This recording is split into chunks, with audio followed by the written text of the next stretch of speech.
Okay, now I think we're ready. So good morning. This is the official good morning. Welcome to the Nashville Native Plant Symposium.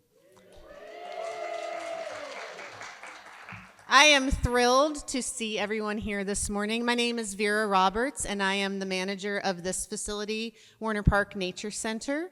We are a Metro Parks part of Nashville Metro Parks, and this is a Metro Parks facility. And if you've never been here before, welcome.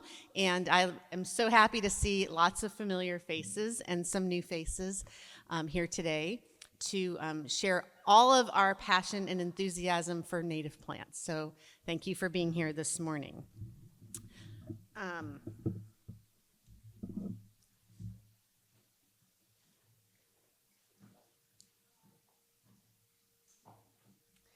I want to start out by just sharing that what we do here at Warner Park Nature Center is a partnership between Metro Parks, Warner Park Nature Center, and Friends of Warner Parks, and we are, I think, the best example of a public-private partnership in Nashville. And so everything we do is seamlessly interwoven between these three organizations, and the reason that we're able to do this event here today is because of this partnership. So I just wanted to share that with you. And in speaking of that, I wanted to thank our amazing Nature Center staff. So our staff here has been working for months, and especially the last several weeks, in planning this event. Cassie, who is outside at the registration area, Rachel Anderson, who you'll see later today, who's in the back, Jenna, Laura, Elise, Anna, Rhonda, and Will are all people who have made this possible. Our fabulous native plant logo was designed by Jenna Atma, who's at the back door standing there. So we have a lot of creativity and energy, and we're just so lucky to have this great team. So when you see them today, thank them for all the work they've done to put this together. We also have a lot of great volunteers here today, if you didn't notice. And so everyone who's at the front table checking folks in, everyone who's taking care of our lunch and our refreshments and logistics are great volunteers. So please thank our volunteers when you see them today as well. We have sponsors, and if you haven't seen their excellent information on the back porch, I hope that you will visit the sponsor table. So all of these great folks: Grow Wild, the Nashville Zoo, Davie Resource Group, Kindred Land Management, Invasive Plant Control, Wild Ones of Middle Tennessee, Habitat Connection, Habitat Landscapes, and Second Sunday Gardeners. Please help me thank these sponsors for making this event happen.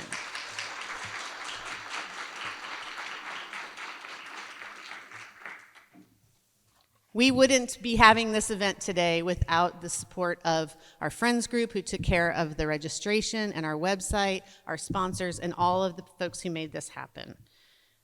So, why are we having a symposium?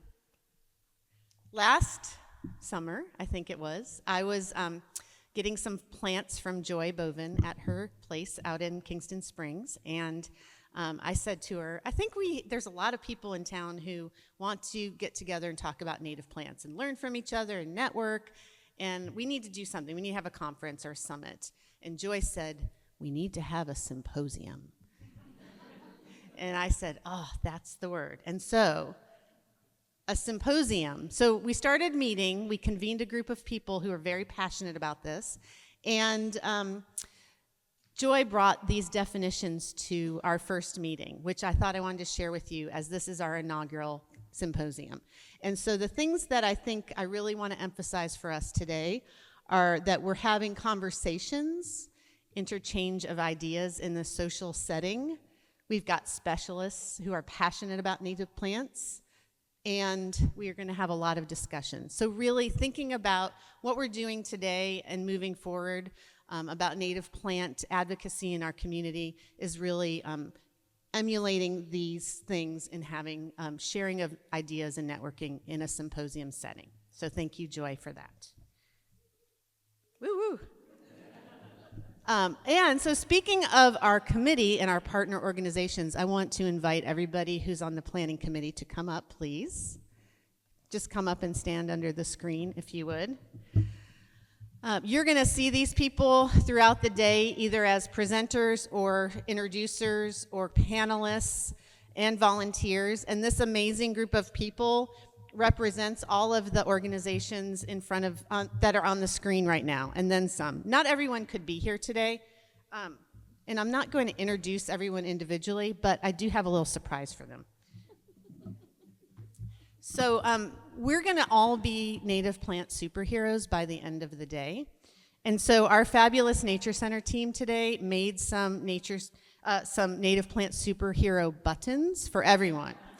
And so there are 4 categories of native plant superheroes, and everyone standing in front of you, it emulates all 4 of these categories, but we had to just stop at 4. So I am going to...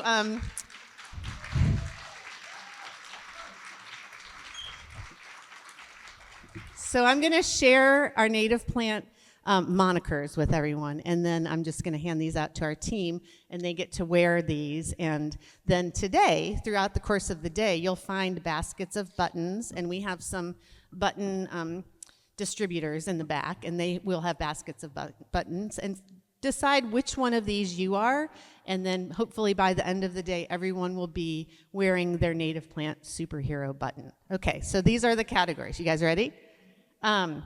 You could be a wildflower warrior, and that is definitely Patty. You can be a natives nurturer, and that's definitely Joy. You can be a pollinator protector, and that is definitely Monika. Pass this down to Monika. Everybody is all of these, by the way. Or you can be a rewilding rebel. And so that's definitely Richard. Is Richard up here? Oh, there's Richard. Okay. And everyone else I didn't mention is going to get one of these buttons also, but just please think about which you want to be and become a native plant superhero today. All right. So let's pass the rest of these around.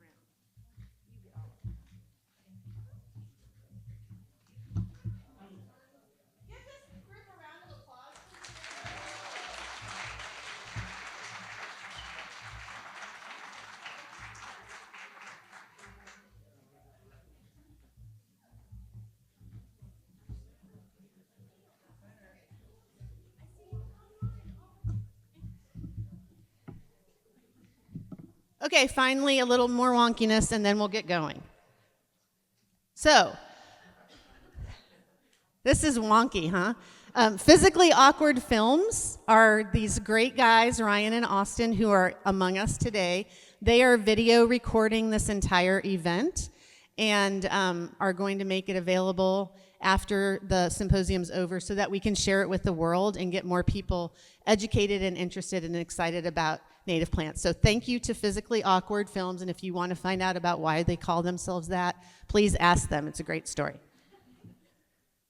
Okay, so our goals. So this is the little last bit of wonkiness, is that we do have specific goals for today that I wanted to share. Again, it's a lot about networking, sharing our passion, sharing our knowledge, and providing an opportunity for people to come together for camaraderie in a non-competitive space. You may have noticed we're not selling anything today. We're not trying to be competitive. We're just trying to share and network and all come together around native plants. So with that in mind, would you please turn to the person next to you, assuming that you don't know them, and if you do, turn to someone you don't know, and for 10 seconds, talk to them about why you're here today. Ready, go.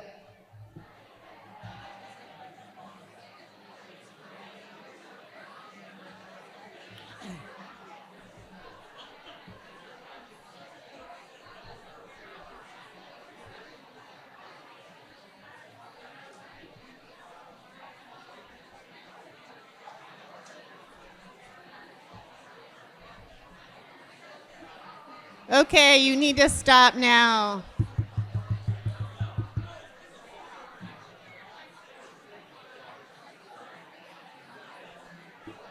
Can you whistle? Okay, come on back.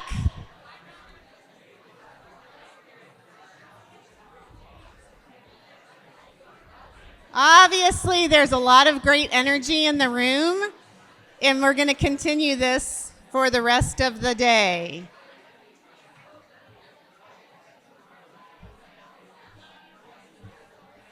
Okay. Shh. If you can hear my voice, say shh. Thank you. Okay, I've been warned I have less than 1 minute, so without further ado, obviously you guys are going to have fun networking today, so that's awesome. I want to introduce our opening keynote speaker, and I could have put a picture of her on the screen. However, you're going to see her, so I figured you'll get to know what Joanna looks like if you don't already. And she's famous for a lot of things, not only in our community, but throughout the world at this point, for publishing an amazing book. This is How the Robin Drinks. I'm looking at her shirt. And also for this thing up here on the screen, which is the Mosquito Bucket of Doom. If you don't know about the Mosquito Bucket of Doom, hopefully you can learn about it by the end of the day. If you don't follow Joanna on her Instagram, I highly recommend you do, Sidewalk Nature. And there's just so many great things I can say about Joanna Brichetto. She's been a friend of the Nature Center for a really long time. This year, she helped us start a monthly Native Nature Share Show and Tell for grown-ups, which is a magical thing. If you've not been to it, I highly recommend coming. And most recently, come on up here, Joanna. Joanna gets a new title from me and from the Nature Center and from the Nashville community. She is our Nashville mustard saver. And so not only does she get a superhero badge, but she gets a medal too, because she's kind of extra special. So please join me in welcoming Joanna Brichetto.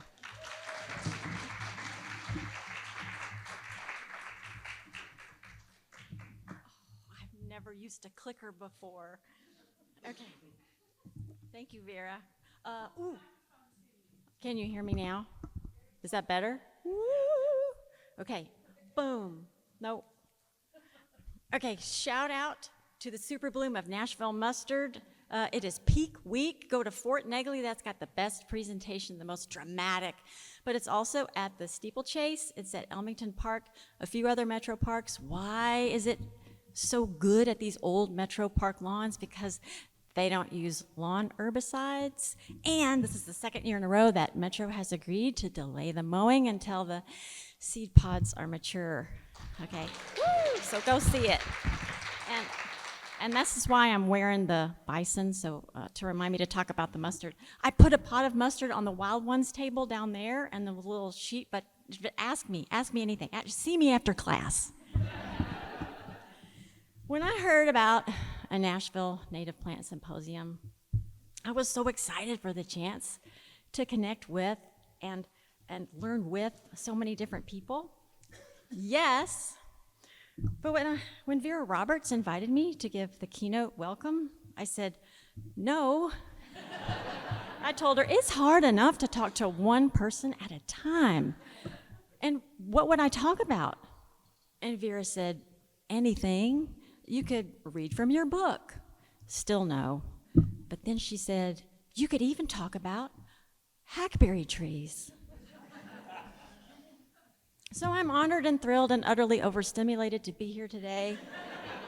And I'm going to talk about host plants, including hackberry, share an excerpt from a new book I'm working on about the hackberry, and then we can get to the presentations and the questions that get answered and the answers that get questioned. So if you, like me, grew up thinking that all bugs ate all plants, then you, like me, were wrong.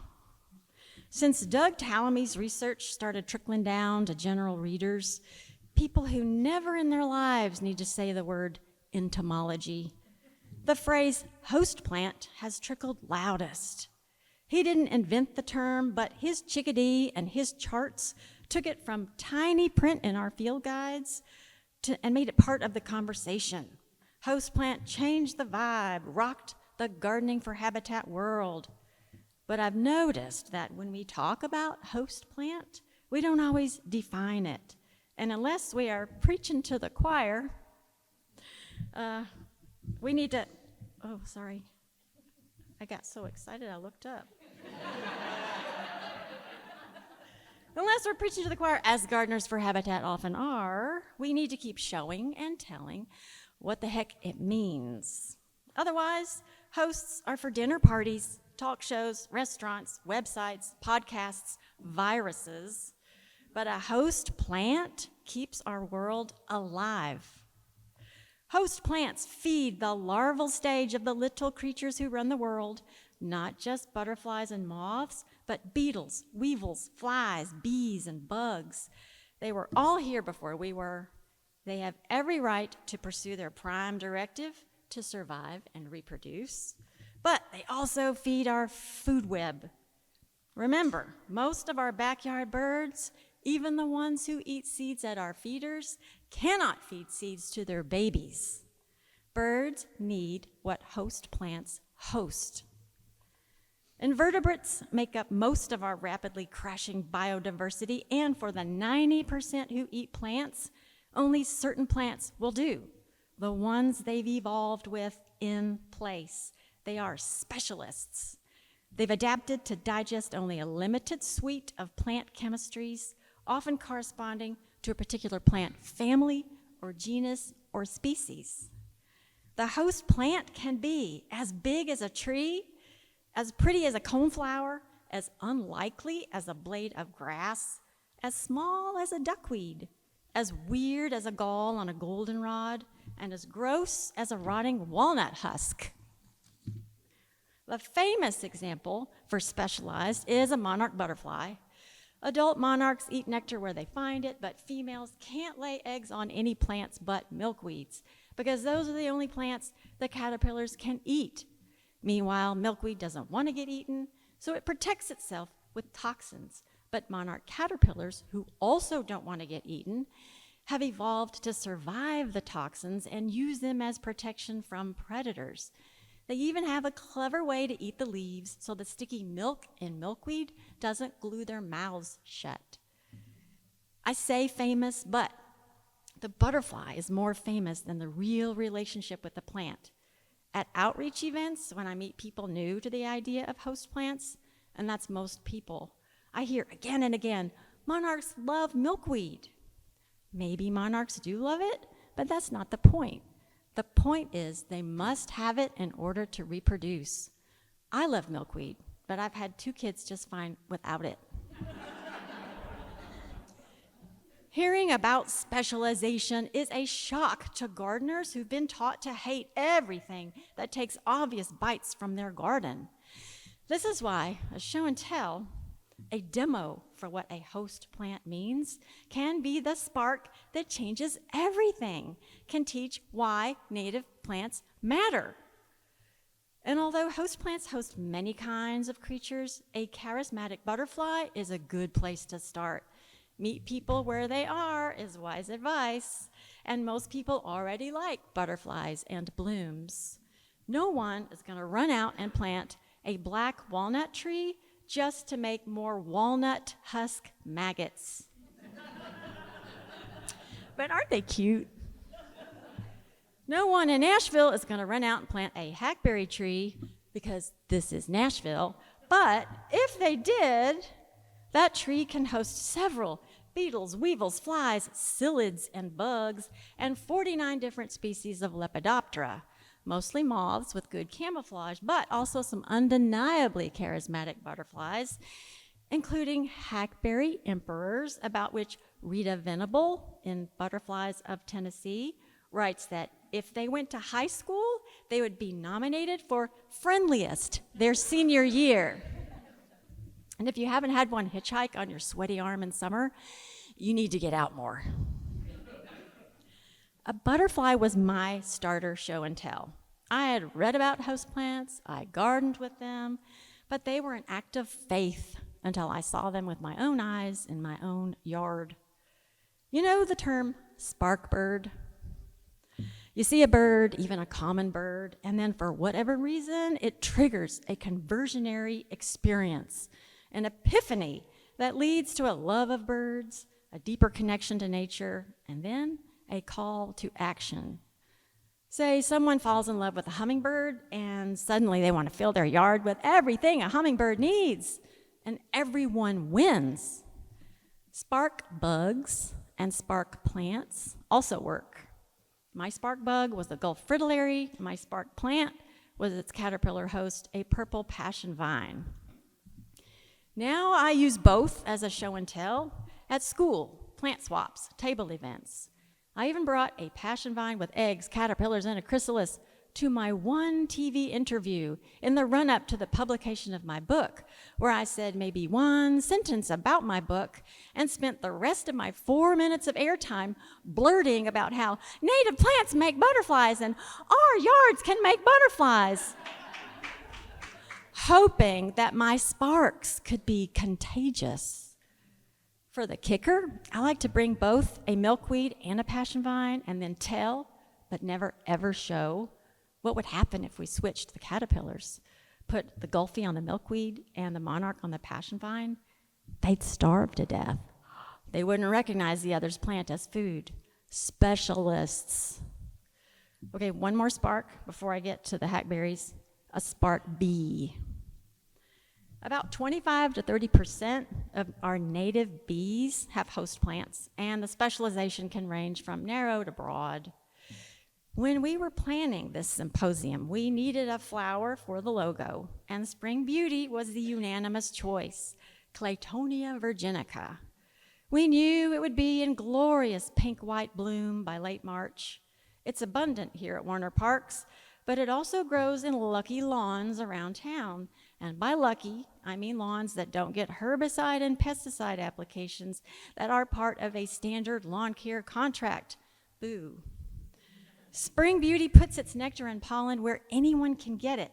But for one bee, the Spring Beauty minor bee, this pollen is the only food that can feed her babies. Each mother digs a tunnel in the soil and provisions each egg with a cake of pink pollen. A hatchling eats the cake until time to pupate. No Spring Beauty, no Spring Beauty bee. How to see a Spring Beauty bee. Find the flowers and some sun between 10 a.m. and 2. Try when the day isn't breezy, so the only movement is a bee. If you see a flower tip under the bulk of a visitor, it's not a Spring Beauty bee. They don't weigh enough. If you see a small black bee with sparse white whiskers and with saddlebags mounded with pale pink pollen, there she is, the real beauty of spring. I'm writing a new book. It's a natural and personal history that takes a reader through each month of the year with everything about the trees that Nashville loves to hate. Hackberries. So the following is an excerpt about host plants from the Hackberry Appreciation Society. Hackberry trees make butterflies. We just don't see them doing it. Then again, we don't usually see any plant make butterflies. We can't see until we look, and we don't look until we have a reason, and then we'll need the when and the where. It's complicated, but also simple and freaking amazing. To see a butterfly emerge from a chrysalis or a caterpillar become a chrysalis, to see an egg hatch or the mom extrude one tiny egg at a time, her abdomen curved to aim at a leaf just so, and only inches from your face. At all these stages, there are two animals undergoing metamorphosis, and one of them is us. Ooh, picture. It's all about keeping my eyes open, says Annie Dillard in her famous essay, Seeing. She says, a book I read when I was young recommended an easy way to find caterpillars to rear. You simply find some fresh caterpillar droppings, look up, and there's your caterpillar. The first time I read that sentence, it was funny. An easy way to find small creatures is to find their even smaller poo. Absurd. But years later, I read it again, and it was still funny, but not in the least absurd, because by then I knew it was true. I knew exactly where to look for caterpillar droppings on a host plant. Find a host plant, look up, and there's your caterpillar. Well, it's one thing to check for monarch caterpillars on milkweed, or pipevine caterpillars on pipevine, or spicebush caterpillars on spicebush, or black swallowtail caterpillars on parsley, dill, fennel, zizia, or any other plant in the carrot family. But it's not so easy to check for caterpillars on a mature shade tree with high branches.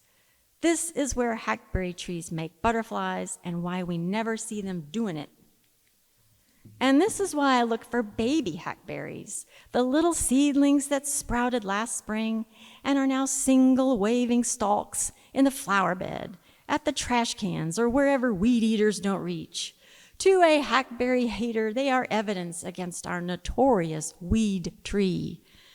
To a hackberry butterfly, they are a jackpot of young, tender food for the next generation.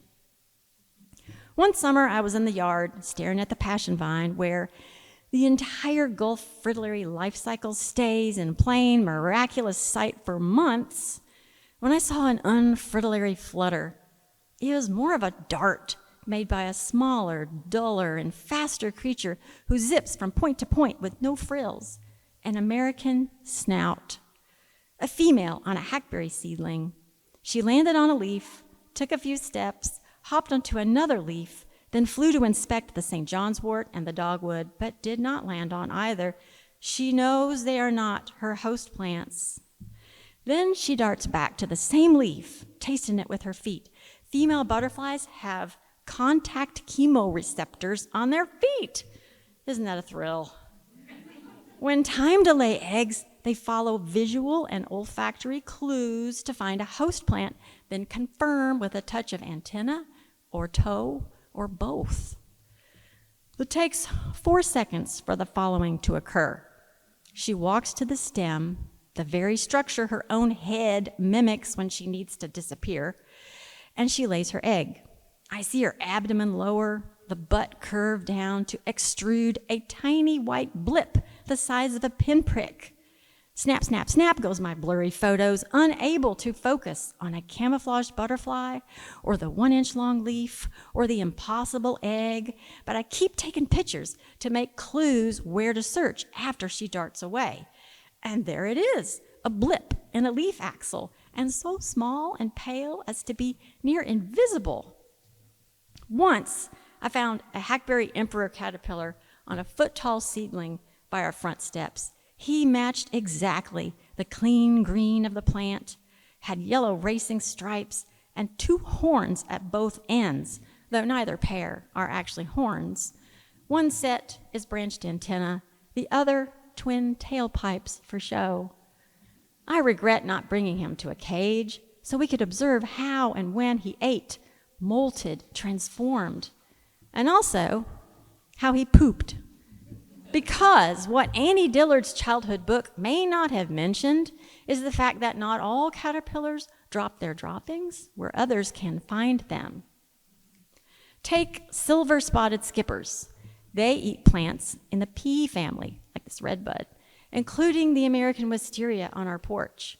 And not only do they hide in little tents they make by biting 2 slits in a leaf to fold the edge over themselves, but when they need to get rid of waste, they shoot it off-site. Yeah, you're nodding. They fling their frass. Frass is insect poo. One source says they utilize their anal comb to throw their frass a distance of up to 38 body lengths. This means the there and there's your caterpillar could be 76 inches away. American snout caterpillars don't drop theirs at all. Instead, they craft frass into a long, rigid strand. One end they anchor to a leaf, while the other end hangs in midair. It's a bridge to safety. Between meals, they retreat to their bridge away from predators who don't fancy walking up and over a bridge made of yuck. A frass chain, it's called, and it is high on my list of must-sees. There's your frass chain. Must-sees are everywhere. Even small ones are big. All we have to do is look around.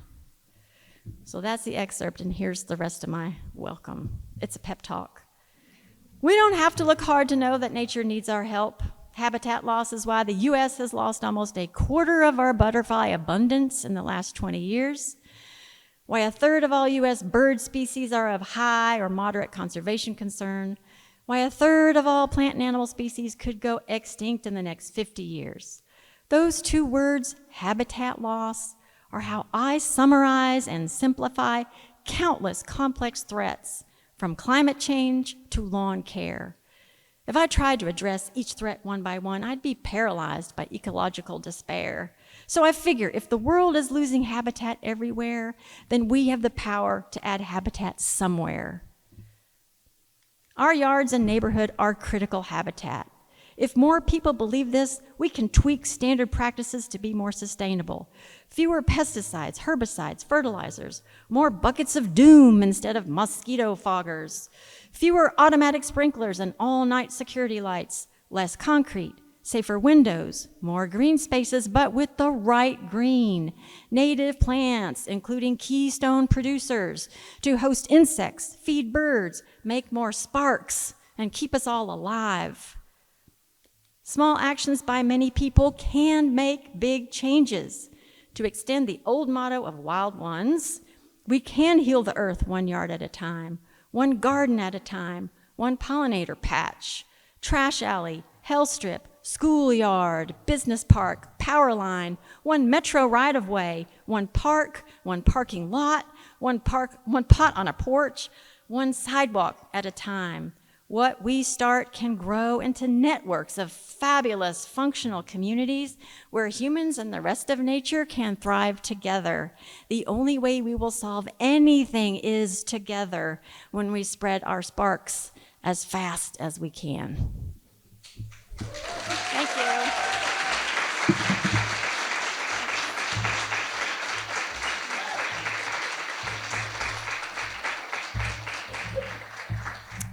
Thank you so much, Joanna. Hi, I'm Sarah Samaray. I'm part of the planning committee, and it is my honor to introduce the first educational sessions. On that note, you all should have received this evaluation form at registration. There are extra evaluation forms in the back, and we will collect these in a box in the back. We really want to know what we can improve on. What information do you want to know? This is our inaugural plant symposium, but we plan to do this year after year, and we want to make it really good. So while your questions are fresh on your mind after these educational sessions, please go ahead and fill them out. We will also have another evaluation form that we'll send out online after the meeting.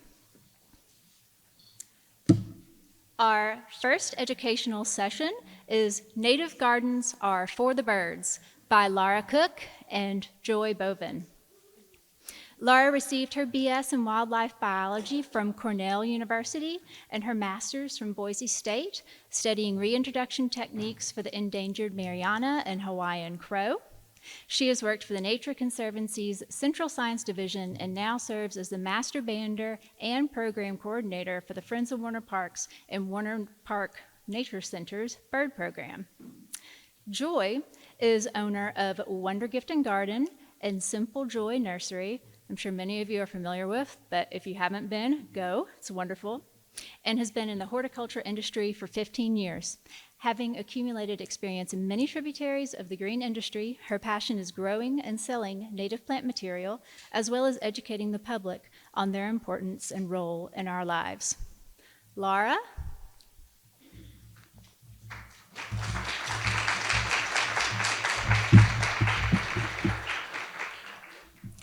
Hi there, everybody. I'm very excited to be here.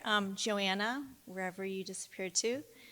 There you are. Thank you for setting the stage. That was beautiful. I will not certainly be as eloquent as her, but I'm more in the wonk category than the beautiful, beautiful sentences category. But I'm really excited to be here to share some things with you. So the first thing I want to ask you is, what do you guys notice about this photo? Anybody? It's banded, yay! Anything else? That always makes me happy. It could be a female, it could also be a younger bird, hard to say. But what I want you to notice about this is that both the hummingbird and the honeysuckle are benefiting from this interaction, right? So the hummingbird is getting food and the plant is getting pollinated. So this symbiotic relationship is called mutualism. And my goal today is to talk to you about how birds benefit us and ecosystems, about how bird populations are declining, and how you in this room are uniquely qualified to help. So birds are everywhere. Joanna talked about people seeing birds and having it be a spark bird. And that's one of the beautiful things about birds is that they are a gateway to nature, right? They occur everywhere. They're in cities, they're in your backyard, they're on every continent. So birds are accessible. And studies have shown that there are numerous health benefits to people from sustained exposure to nature and birds. A recent study showed that just 6 minutes of being outside and listening to bird songs can help reduce feelings of anxiety and depression. My job here at the Nature Center, helping with the bird banding station, is that I'm lucky enough to interact with people and hear stories about how birds have helped them get over heartbreak and loss. I recently talked to somebody who had been really struggling with their jobs and decided they needed a hobby just to focus on something else. And they decided to focus on bird watching. And that person said that since they started 3 years ago, they have not had any anxiety attacks, and they contribute it to bird watching and being in nature. There's also a lot of financial benefits to birds. 98 million people in the US consider themselves birders. That's 37% of the adult population actually think of themselves as birders. That kind of blew my mind. And those people spend a lot of money on birds. Bird trips, bird seed, binoculars, and contributing close to $300 billion economically. And so while I like to consider myself a scientist, the thing that really motivates me more than anything is this definition of awe. So it's the feeling of being in the presence of something vast that transcends our current understanding of the world. That's what you're getting at, Joanna. And one of the things that we're lucky to do here at the banding station is that we see this. We hold up a bird, we get to show somebody the feathers on that bird, and that's what we see. We get to witness awe happening right in front of us. It's the most satisfying part of my job.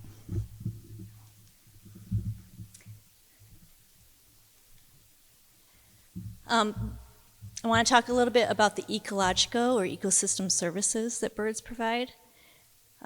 So birds are pollinators. Hummingbirds are the classic example. But there, as Joanna alluded to, there are a lot of other biotic pollinators like butterflies and moths.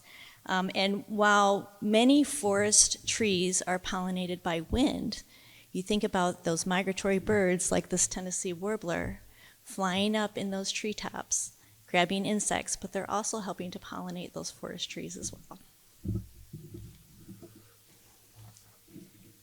Another example, seed dispersal. So the blue jay here, they cache these seeds, they take them and store them in all sorts of different places where they can grow later. Seeds can stick to birds and help disperse those seeds. And some plants have evolved specifically for birds to help them disperse their seeds. The birds are digesting those seeds and then dropping them with little packets of fertilizer, right? Birds help with insect control.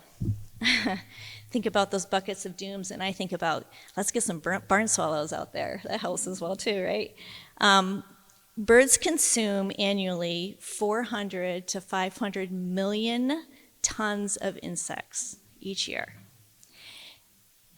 Joanna alluded to this, but 96 of terrestrial North America bird species rely on insects to help them feed their babies. So that's an important statistic that we'll talk about later. Another ecosystem service, birds help us keep our environment clean. So we have turkey vultures like this guy, black vultures, crows, gulls, bald eagles, even red-tailed hawks will help clean up some of the mess that we see from dead birds. There was a study on turkey vultures that looked at the economic benefit of their cleanup efforts, and it monetized to $700 million a year. And finally, birds are also considered ecosystem engineers. And so here's an example of a downy woodpecker. They're called a primary cavity nester, so they're excavating a hole, and then that hole later can be used by secondary cavity nesters like bluebirds and tufted titmouse and chickadees. Ducks and flamingos help with nutrient cycling in water, and nests even can act as little thermal ecosystems for little insects and arthropods. So Joanna talked about the decline that we see in bird populations. And unfortunately, this is a part of my job that I would say what it does, it gives me a sense of urgency, right? When we talk about the research that we're doing and communication and why that's important. So in 2019, there was a study done by several folks, Rosenberg, that was published in Science that talked about since 1970, we've lost over 3 billion birds. So this is what that looks like. So on the x-axis, you have from 1970 to 2019, and on the y-axis, you have North America adult breeding birds and populations in billions. So from 1970 to 2019, we went from 10 billion birds to 7 billion birds. And when we break that down by groups for eastern forest birds, they've declined by 17%, and some species like wood thrushes have declined by almost 60%. Grassland birds have been hit the hardest with a 53% population loss. Birds like this eastern meadowlark have declined by 75%, and we see those numbers here reflected in the park. Aerial insectivores are birds that rely completely exclusively on insects, so birds like barn swallows and tree swallows and purple martins. They've declined by 30%. Boreal forest birds, they've also declined by 30%. This bird right here, the evening grosbeak, this one breaks my heart a little bit. They've declined by 90%. So when I was growing up in northern New York, these birds were considered trash birds because they would come to our feeders and empty them out in a couple of hours. And so I think about that when I see a flock of common grackles come to my backyard. I'm like, oh, grackles.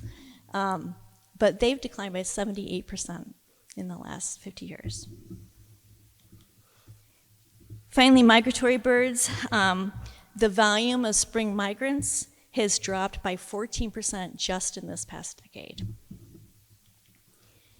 Recently, there was a study, the 2025 State of the Birds, that's published by the North America Bird Conservation Initiative. This is 5 years after that landmark 2019 study. And unfortunately, there continues to be decline. So here are some key findings from that study that just came out. So more than a third of bird species are now considered at high or moderate conservation concern. Grassland bird species continue to have the sharpest declines. And unfortunately, something that's fairly new is that waterfowl that had been doing very well since 2014 have declined by 20%. This report also talks about that there are now 112 in North America what are considered tipping point species that have lost over 50% of their population. So Joanna also referred to this as well. So what are the declines from? So the number one reason for these bird declines is habitat loss. It's just the reduction of habitat that we have. So we have expanding cities and deforestation that is disrupting their breeding areas and their wintering areas. Native grasslands are being converted for urban areas and for agriculture. When we look at urban areas, studies have shown that urban areas actually can play a really important role for birds. But when we think about habitat loss in a city like Nashville that is ranked 25th in the top 25 of fastest growing cities, and we think about loss that we're having from urban sprawl.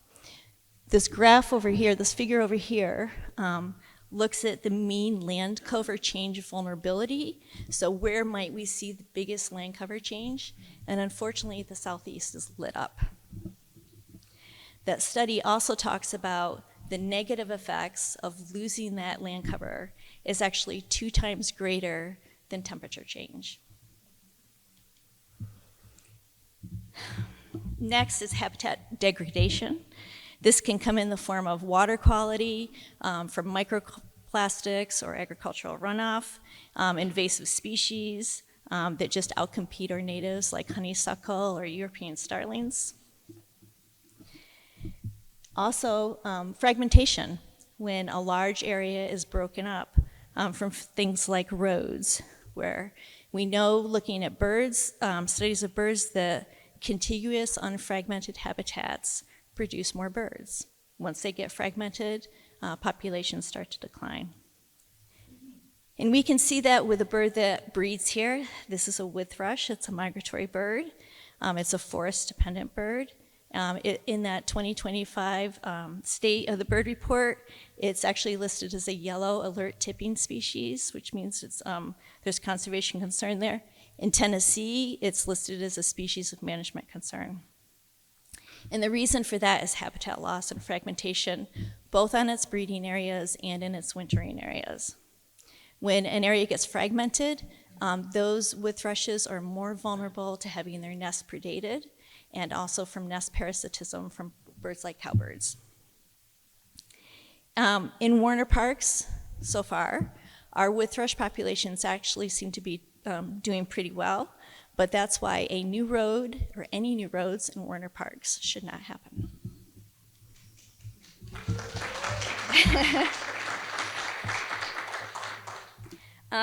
Climate change.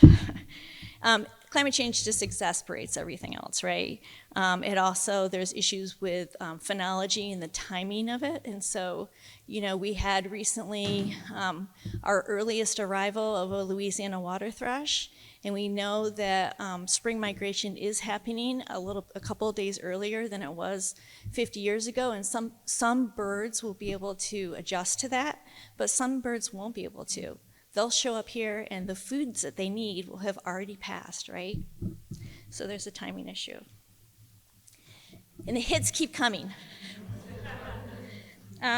So after habitat loss and fragmentation, the next biggest issue is outdoor cats. Outdoor cats kill 2 to 3 billion birds annually.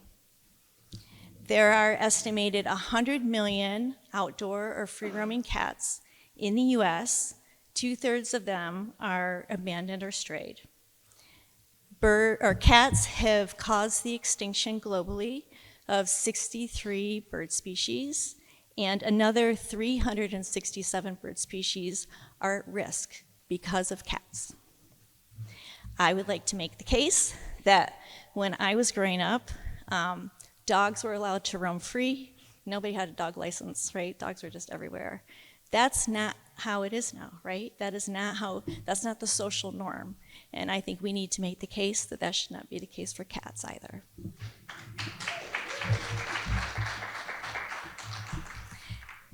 We have collisions. Birds don't understand the concept of glass. They see a reflection and they crash into it. And so while high-rises, sky-rises get a lot of the media attention, how many of you in this room have heard the dreaded thump on your window?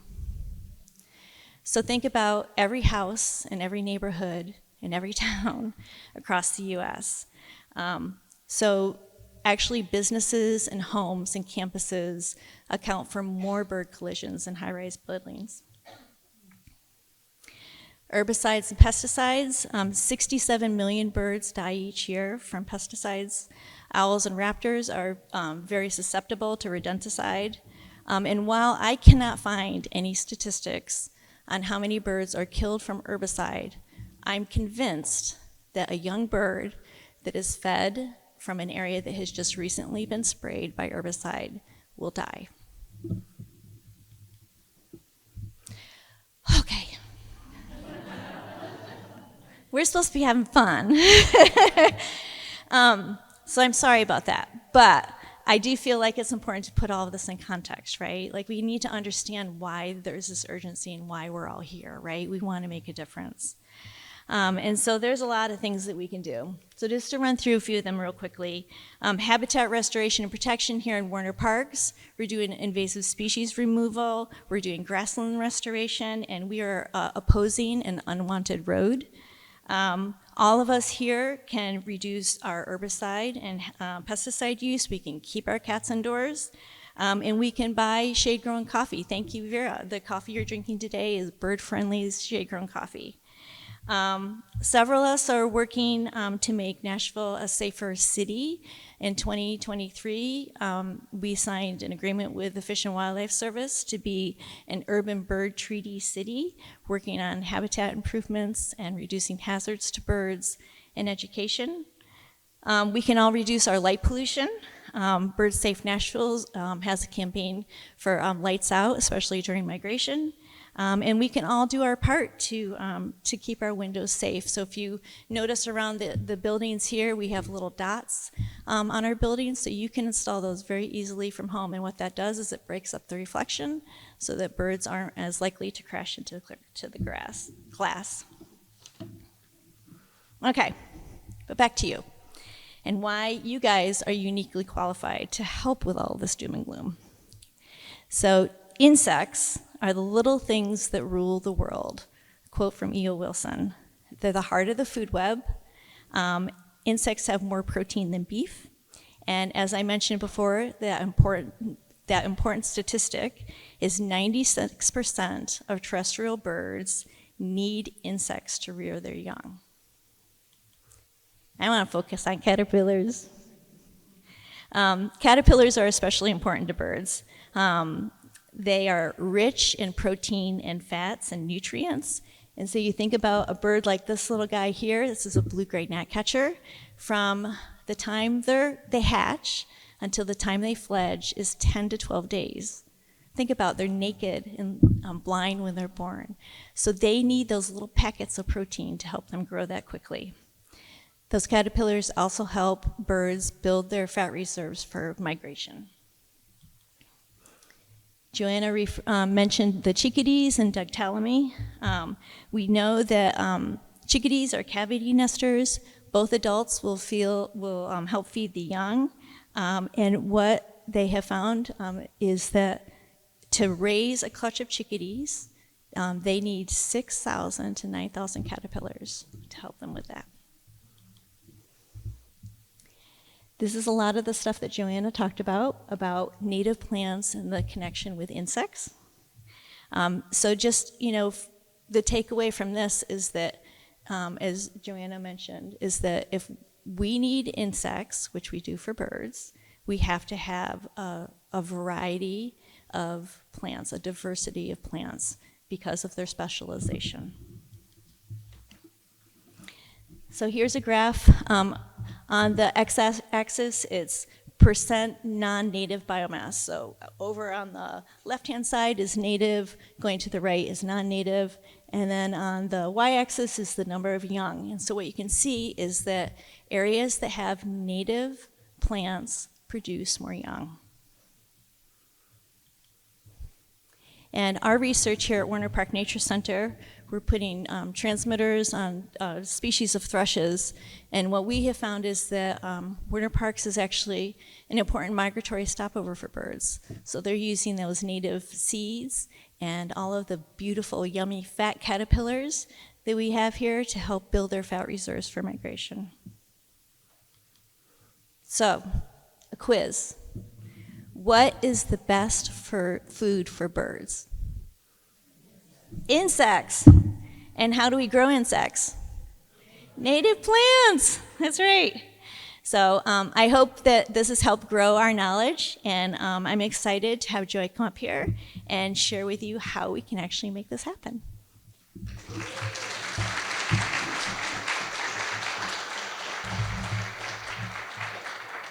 Thank you very much. Thank you, Vera, for making this all happen. You are my hero in all of this, and I am so proud to be here and to see all of y'all's faces, some that I know, some that I don't know. I look forward to knowing more. Sorry, I thought I was loud enough. So yeah, I'm just really honored to be here. There's going to be overlap in our deliveries of our messages because we're all very passionate about the same topics, but we have our own unique way of presenting. So with that said, my contribution to this is talking about how native plants and the relationships that they support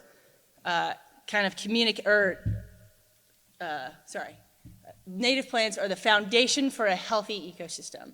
And so there's 4 points that I would like to make. 1, they serve as host plants for our native insect populations. 2, create habitat for our wild creatures. And 3, feed our birds and wildlife with seeds, nuts, and berries. And 4, support our pollinators with nectar and pollen. And pictured here, oh yeah. So we've got the monarch caterpillar, monarch butterfly, Gulf fritillary.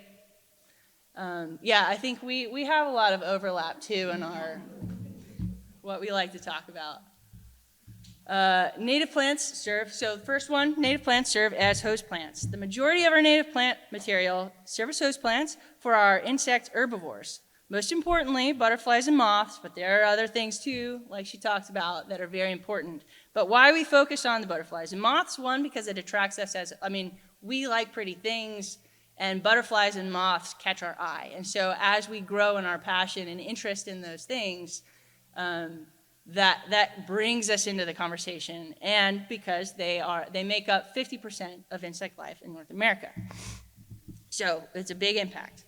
But caterpillars do not eat just any native plant. Each species adapted over thousands of years to particular flora. And like we said, this is called specializing, and 90% of our insect herbivores are considered specialists. So we have the zebra. I'm a big fan of the zebra swallowtail.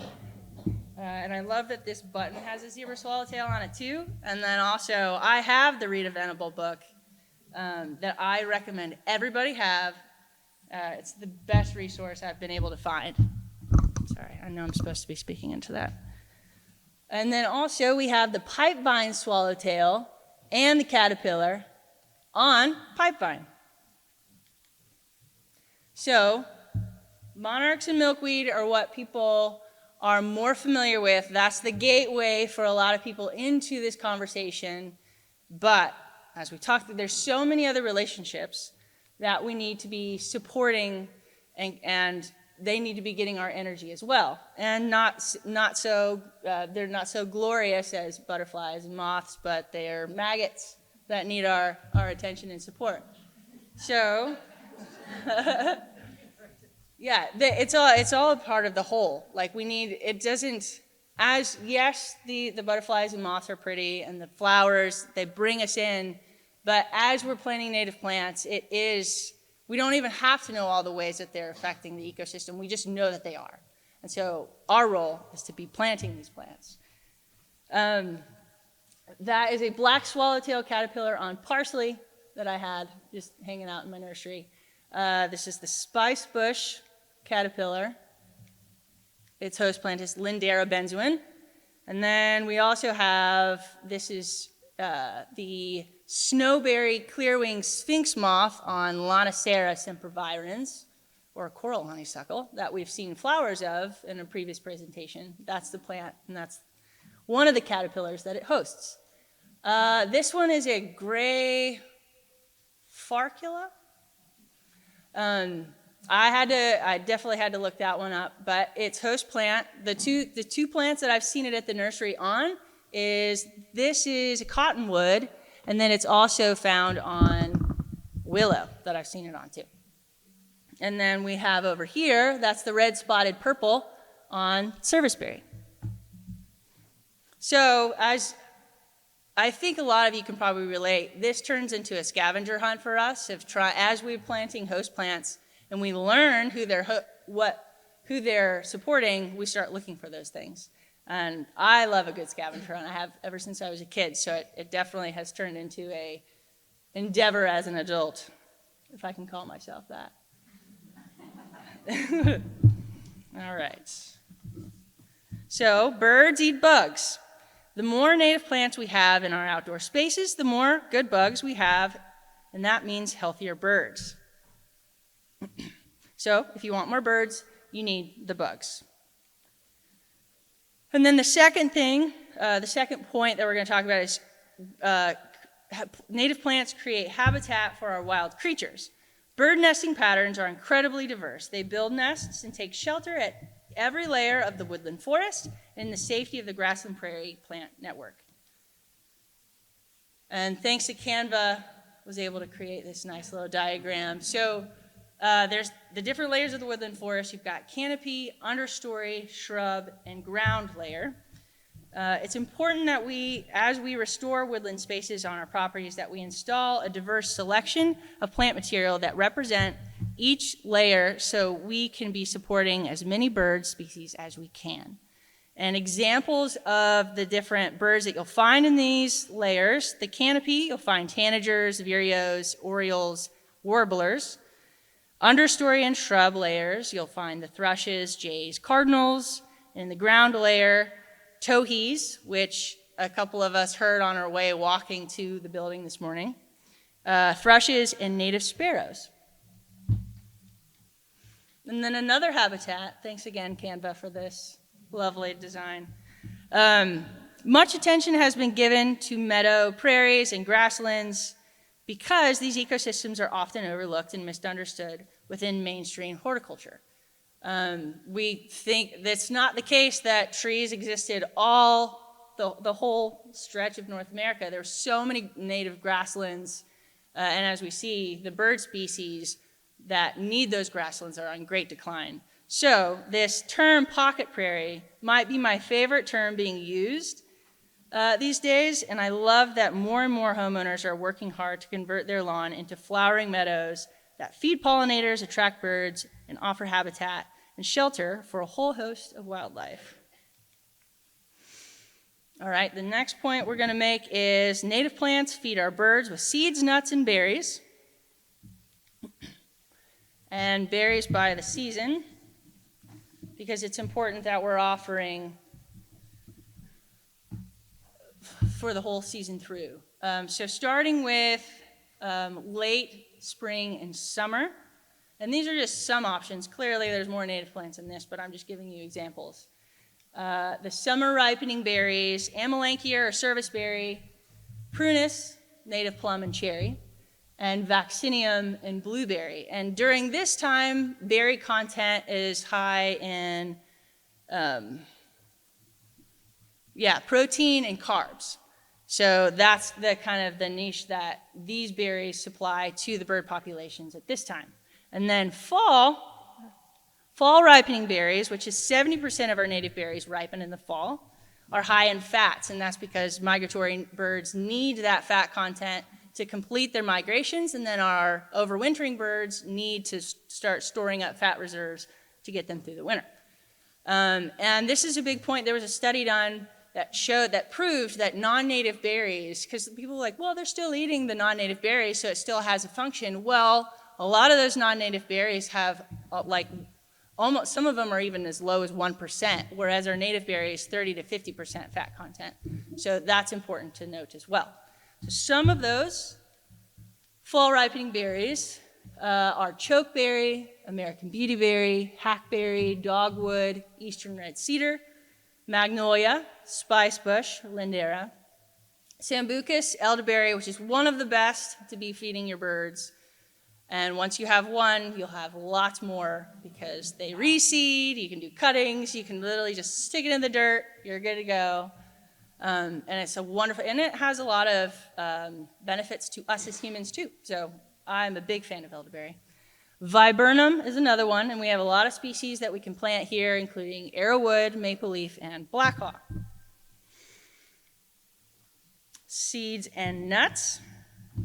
The more we learn about our ecosystems, the more we learn how diverse they are.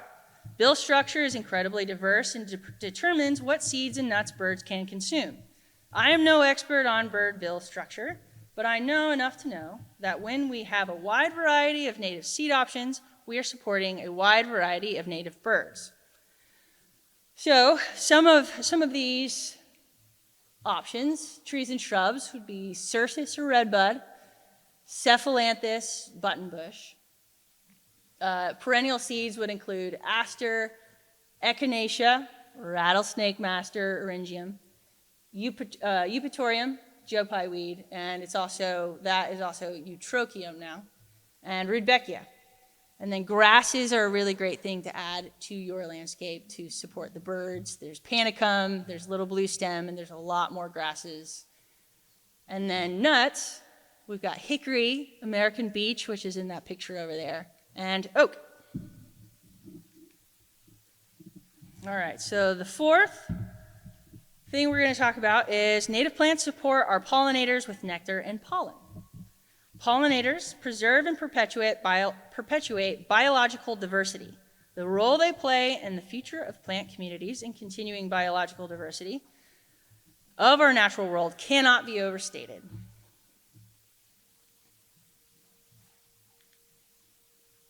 Okay, so we're going to approach it by bloom season. And it's important, like the spring beauty is important for that specialist bee. We have, in North America, there is approximately 4,000 species of native bees, and so they all have, there's so many specialists, redbud, that they it's timed just right. So planting as many blooms to appeal to the full span of the bloom season is the way we want to go. So early season, March, April, May. We've got canopy trees are starting to bloom. Our red maples are kind of almost done by now. Tulip poplar, basswood. Understory trees include red buckeye, serviceberry, redbud, dogwood, native plum, and willow. Shrubs, we've got aronia, Virginia sweetspire, spice bush is blooming right now, rhododendron, elderberry, which is a little later into the spring, and vaccinium, blueberry. And then perennials, there's a lot more perennials than just this list, but spring ephemerals kind of catches a lot of them, including I wanted to take the time to talk about this butterfly. That is the falcate orange tip. So, and it's called orange tip when it's open. You can see the orange tips on the wings, but it's closed. But its host plant is the toothwort, which is active right now. It's a spring ephemeral. So that's when you're going to see this butterfly because it's out while its host plant is active. And then we also have red columbine and woodland phlox. And then for mid-season, we've got June and July. Trees include magnolia, amorpha or indigo bush. If you don't know what that is, you should. Clethra, summer sweet, hypericum, or St. John's wort, which is one of my favorites, and that's what this tattoo is. Because we talked a little, Laura mentioned that just getting out in nature, hearing bird songs helps with anxiety and depression, and St. John's wort is our natural supplement for that. I fully am behind that message of, I equate being out in nature and what I do to what, like, that is my medicine. So, just another note. Vines that are blooming mid-season. Coral honeysuckle, though they even start to bloom in spring as well, but they'll go almost the whole season. Perennials, this is the perennial time to shine. We've got milkweed, echinacea, hibiscus or rose mallow, liatris, bee balm, phlox, mountain mint, rudbeckia, scutellaria, another one if you don't know what that is, you should, and verbena. Here's just some pretty pictures of summer blooms. This is maybe one of my favorite pictures I've ever taken. That's the clearwing, or snowberry clearwing. Sphinx moth. Okay, so late season blooms, August, September, October. Perennials are aster, Eupatorium boneset, Eutrochium, joe-pie weed, Helianthus, sunflower, solidago, or goldenrod, and vernonia. All right, so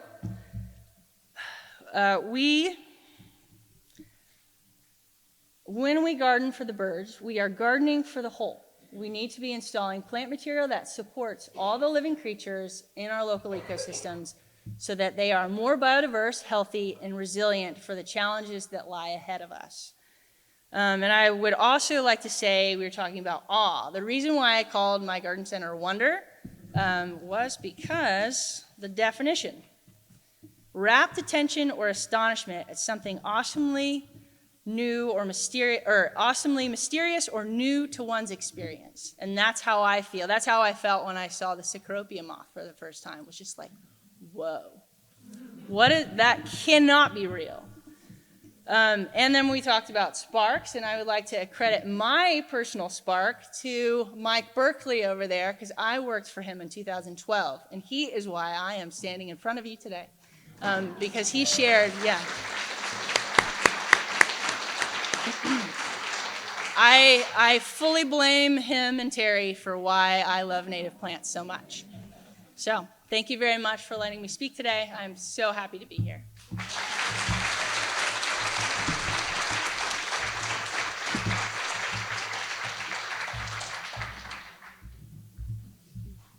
Thanks, Joy. Now we have plenty of time for questions. If anyone has questions for Joy or Laura. I'm going to repeat the question just because we are recording this. Everybody gets a recording, so it's in the microphone. So to summarize, the question is that the decline of birds slide that Laura had, that they're usually a shape like this that is concave downward, and is that what's actually there? I think that's a really good question. I think it is a depiction of it's where they're ending the timeline of the graph. And so, I think, I guess overall, I don't know the answer to that, other than when we look at from the original stuff that was done by Rosenberg in 2019 to the 2025 report later, they are still continuing to see annual declines. And so, what happens when you're looking over just a short amount of time, that decline isn't as much, but I think the issue is that there is still decline. But I don't know if we extend that out, 20 years from now, if we're going to continue to see that steep decline. I'm not sure. Sorry, I didn't really answer that very well. Yes, here, yes. So the best host species database for North America. I use the Native Plant Finder, which is a part of the National Wildlife Federation that Doug Tallamy and his crew worked with for that database. And I find it to be incredibly helpful, and it goes by zip code. So you put it in, it's really accurate, because you can put in, like, I'm in 37082, which is Cheatham County, and it's different than Davidson County, where it'll show Baptisia is a host plant in Davidson County. It doesn't pop up in Cheatham. So it's really great. I love it. It's the Native Plant Finder website, and it's through the National Wildlife Federation.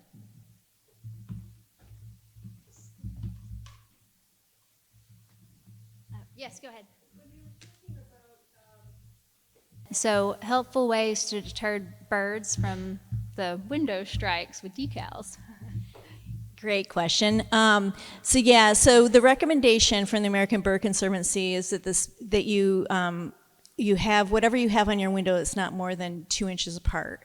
And so you want to make sure that you don't have big spaces. You can use all sorts of things. You can use dots, you can use decals, you can use markers. And actually, we have dots here on the windows, but when we go for lunch, we're going to go over to the library. In the back windows there, we have 3 or 4 different examples of things that you can use that maybe make it look a little more artistic. You can also, there are people who can come in and they can etch your glass for you as well.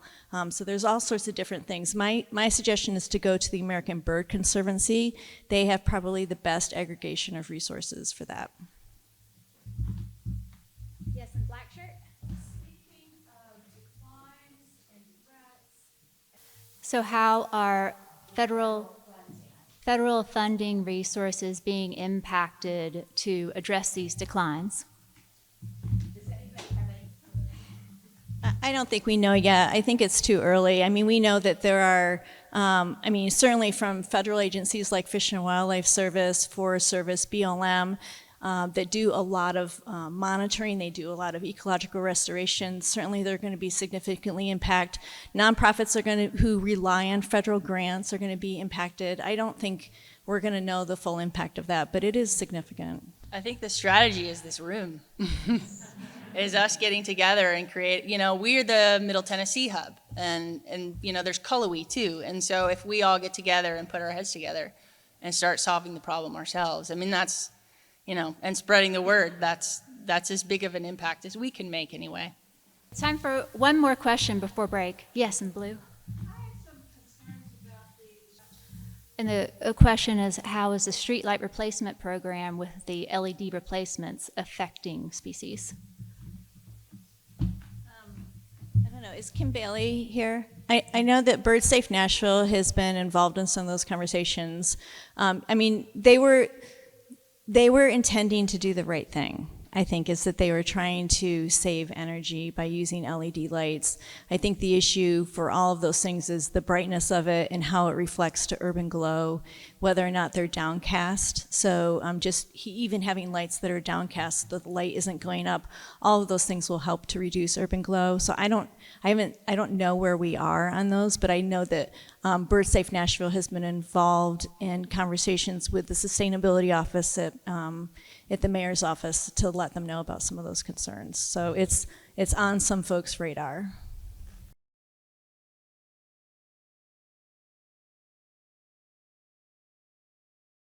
That was good, even without a microphone.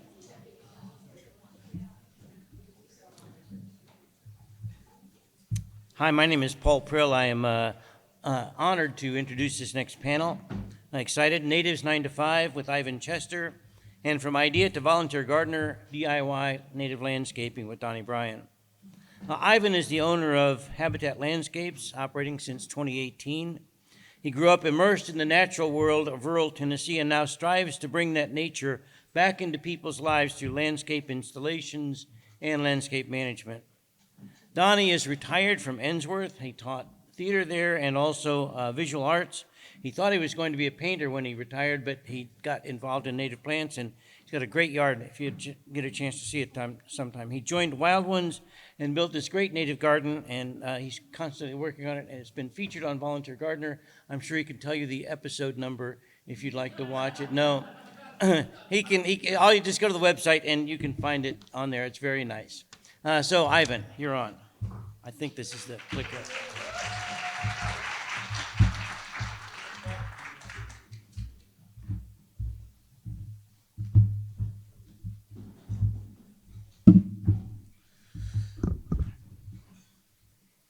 Find out how this clicker works. There we go.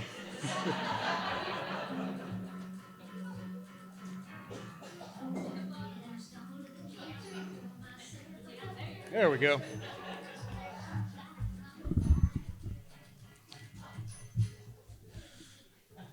Hello, everybody.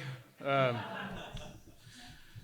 was thinking of coming out dressed up as Dolly Parton and kind of having a synopsis of we've got to put this traditional landscaping boss in a chair tied up in a closet until he learns how to use native plants and be better to the earth. but with limited time, I think I'll spare you that. But I just wanted to give you a little brief history of myself. I grew up in rural Tennessee, born in 1980, grew up just west of Clarksville out in the country, and fell in love with nature there. Moved to Nashville in 2003 after graduating from UT Martin with a business degree that I hardly use much of at all, but now I've got a wife and 2 kids and live in East Nashville. I've been landscaping professionally since 2018.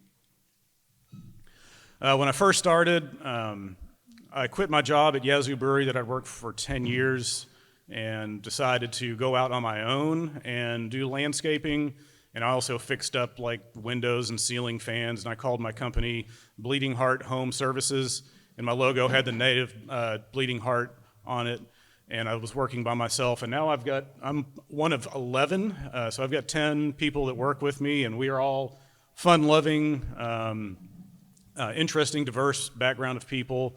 We've got a diverse degree background, and we all really just enjoy each other's company and digging in the dirt and making people's landscapes with native plants. So we've accomplished a decent amount over the past, it's 2025, and I started in 2018, it's 7 years.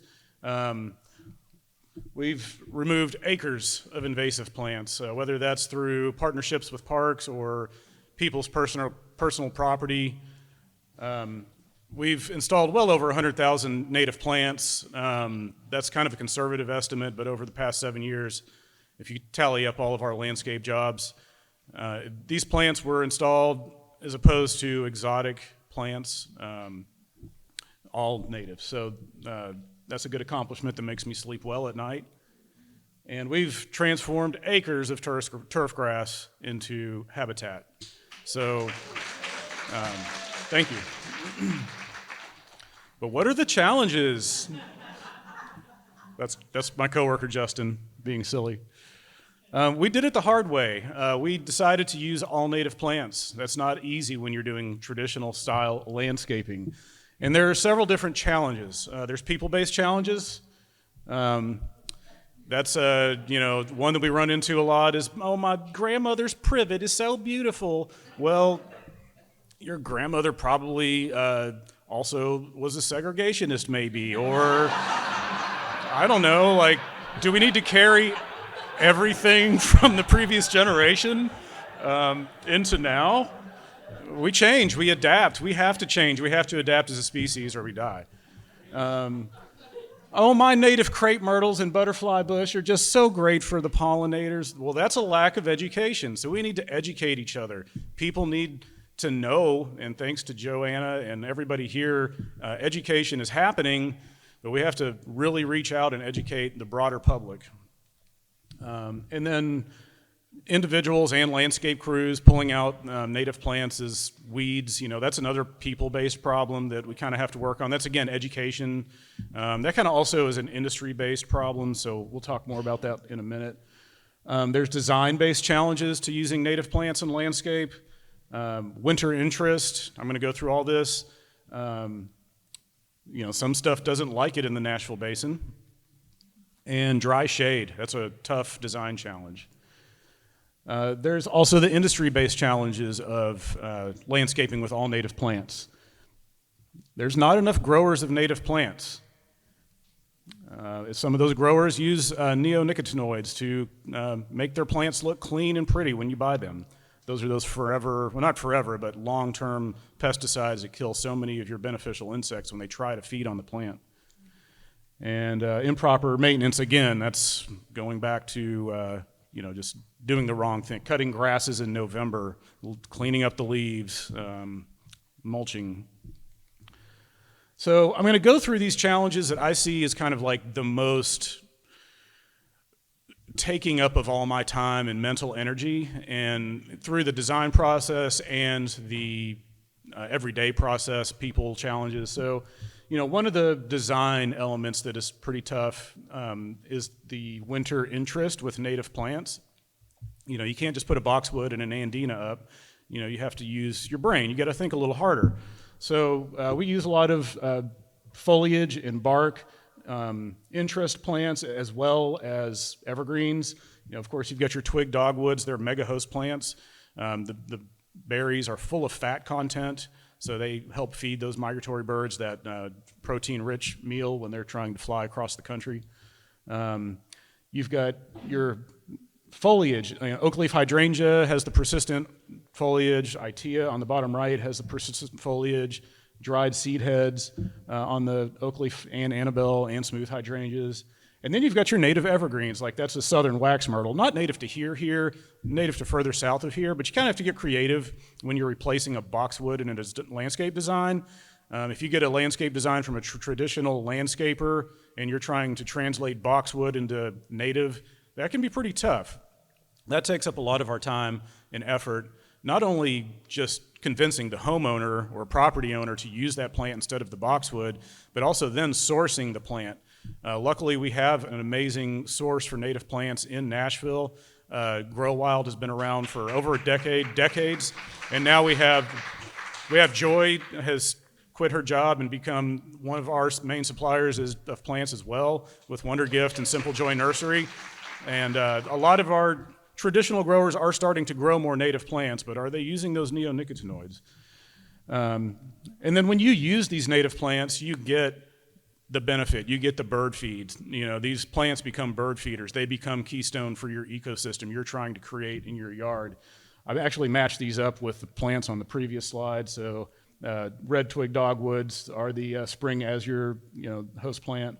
Oak leaf hydrangeas, then the red banded hair streak are on the wax myrtles, and the holly azure will feed on Itea as well as American hollies.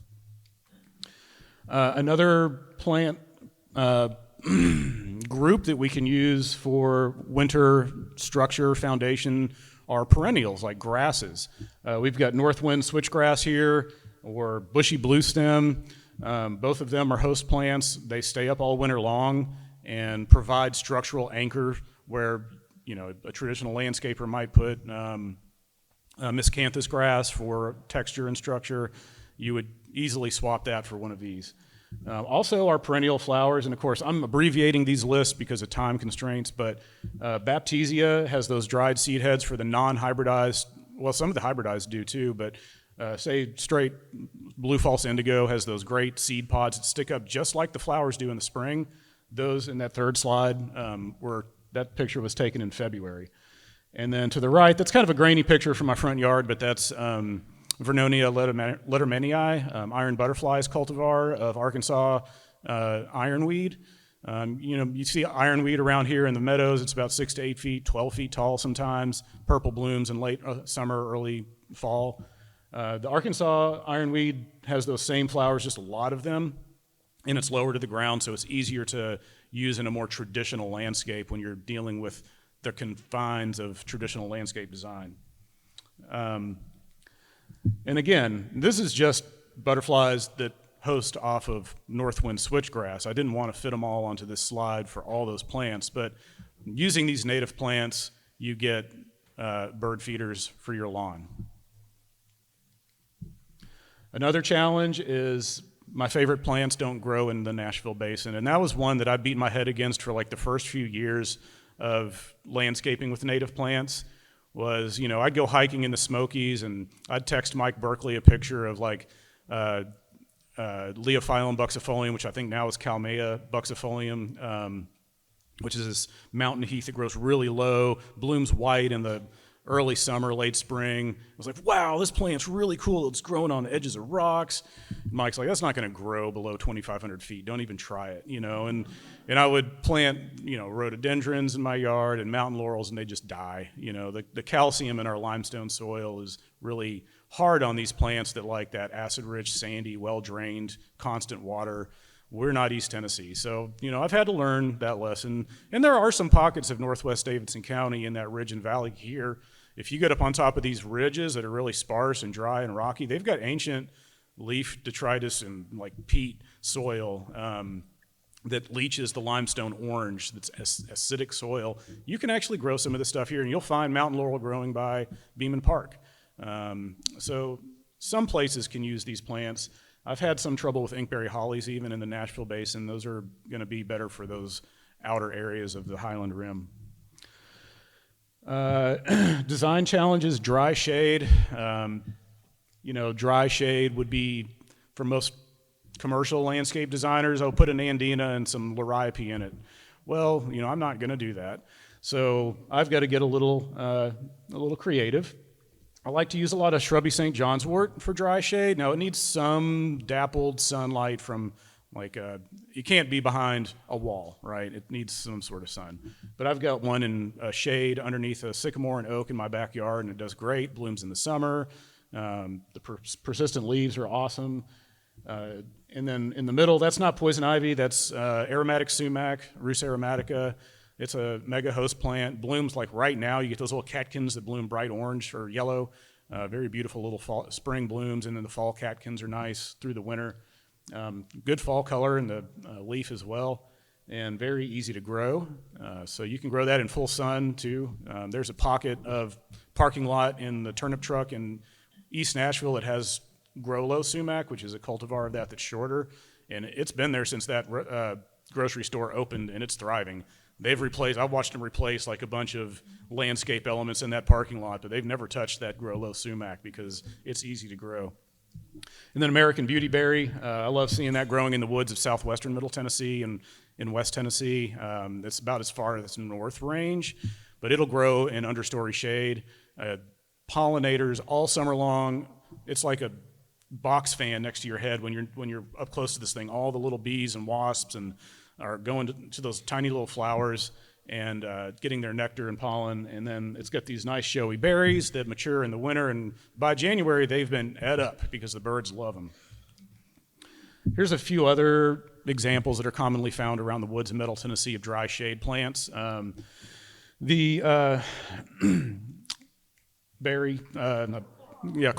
sorry, brain fart.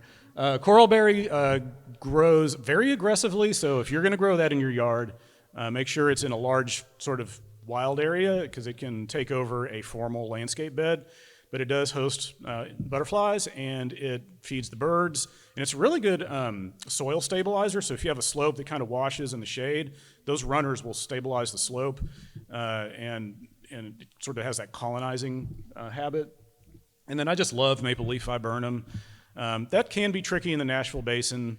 If you have in a nice woodland setting, it should be fine, but it's a host plant. It blooms in the spring. It has the berries for the birds. It has beautiful fall color, and it's very adaptable to dry shade.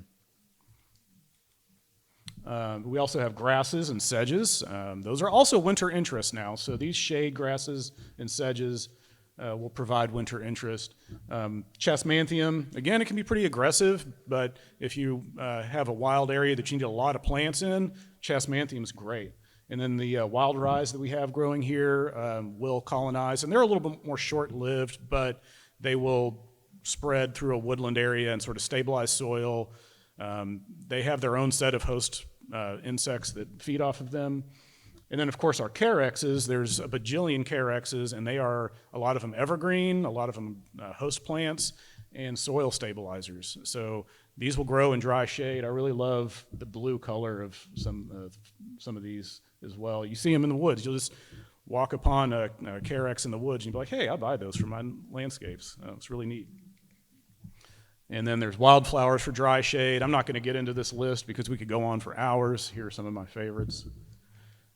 And so now there's industry challenges. So plant supply, that's a really big challenge for native plant growers.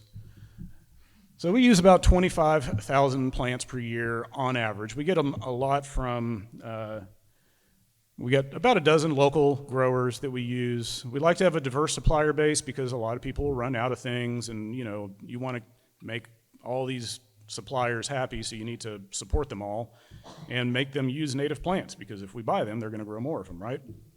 And then we also get plugs shipped in from like North Creek and stuff like that.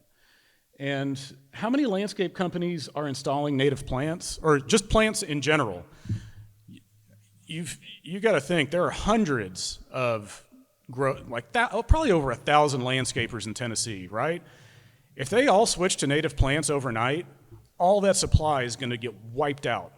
So Ouroboros is a term that my designer friend Emily, coworker, supplied me with. It's the snake eating the tail. So there's not enough growers because there's not enough people buying them, and nobody's buying them because nobody's growing them. So nobody buys them because nobody's growing them. It's self-fulfilling prophecy there. So there's also industry-based challenges. We've got, people mow and blow. Obsession with lawn is a mental illness. I've got a neighbor who just mows and blows all Saturday long. He'll be out there with a butter knife getting the weeds out of his fescue all day. If he spent that kind of energy like feeding the hungry or picking up litter, he'd be making the world a better place, but instead his lawn is his living room carpet.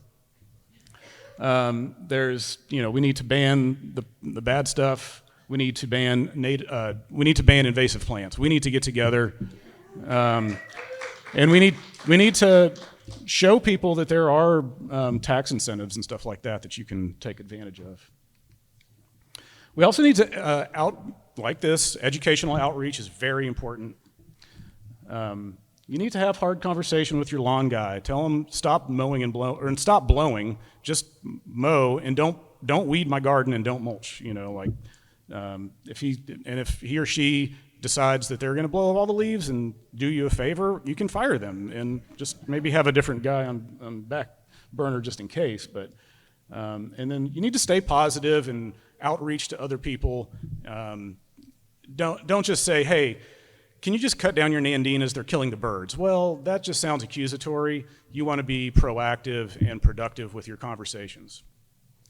And we need to reach out to more diverse communities. I mean, I'm looking in this room, and to be honest, this is not a very diverse crowd. We need to be going to churches. We need to be going to other groups that may not look like us, think like us, or feel like us about this right now, and show them that the ecosystem needs us and we need the ecosystem in a diverse amount of ways. We can't just preach to the choir. So quit your lame job and grow us some native plants. I did. We need to organize because laws and systems are not changed by complacency or individual complaints. Like your Facebook comment on some post is not going to change the law. Sorry. You need to gather. There's a bunch of different groups of advocacy-minded people for the wilding and habitat, and it's sort of a splintered network of people. You got the Sierra Club, you've got Wild Ones, you've got all these different groups that if we could come together as like one legislative body and be very organized and get fundraising, we could make more positive changes in laws. We could get those invasive plants banned. Because think about it, those invasive plant growers have bajillions of dollars that they get from selling plants to Home Depot and Lowe's. And we don't. We have our thin pocketbooks and bootstrapping and meetings after dinner after we put our kids to bed and stuff like that we have to rely on. So we need to organize. If we don't organize, we're not going to beat the boss. We are not going to tie him in a chair and put him in a closet and tell him to change. We're just going to be that 9-to-5 office worker that hates their job. So stay positive, though. I know that sometimes I wake up at 2 a.m. worried about my neighbor who just planted a row of berry-producing nandinas and thinking about going over and knocking on their door and what to say. And I'm like, gosh, it's just going to wipe out everything I'm doing. No, focus on what you're doing positive in this world. I think, well, that's them doing their thing. I can talk to them. I can work on this, but that's not my property. I'm going to focus on the properties that I have as a landscape installer to change and to do good things with willing people and work with them to make this change happen and stay positive, because it's so easy to get into a negative doubt spiral and just think that the world is all going to heck in a handbasket. No, you are the change. Be the change you want to see in this world and remain positive. So That is my presentation. I probably missed a bunch of things, but you are welcome to ask me questions. Is this question time, or are we going to wait till after Donnie? Okay, so me and Donnie will get up and answer questions at the end of his thing.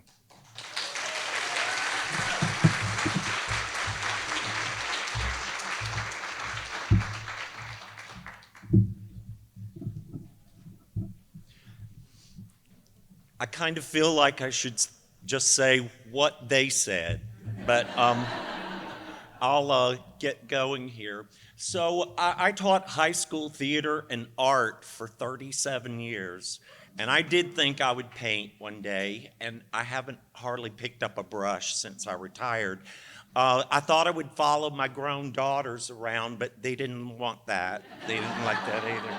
So I saw that Middle Tennessee was organizing the wild ones, and I was very curious, and I joined a hike out at the Grow Wild Nursery and Farm, and I bought my first native plant that day. It was a coralberry bush, and I was very much smitten that I had a new canvas and a new medium. So I set out to create a garden up a hillside that was covered in bush honeysuckle, a forest of rose of Sharon, privet, and I started clearing it. And I removed all the exotic invasives, and I did not use pesticides. I did it with my own hands and back. I had zero help clearing it.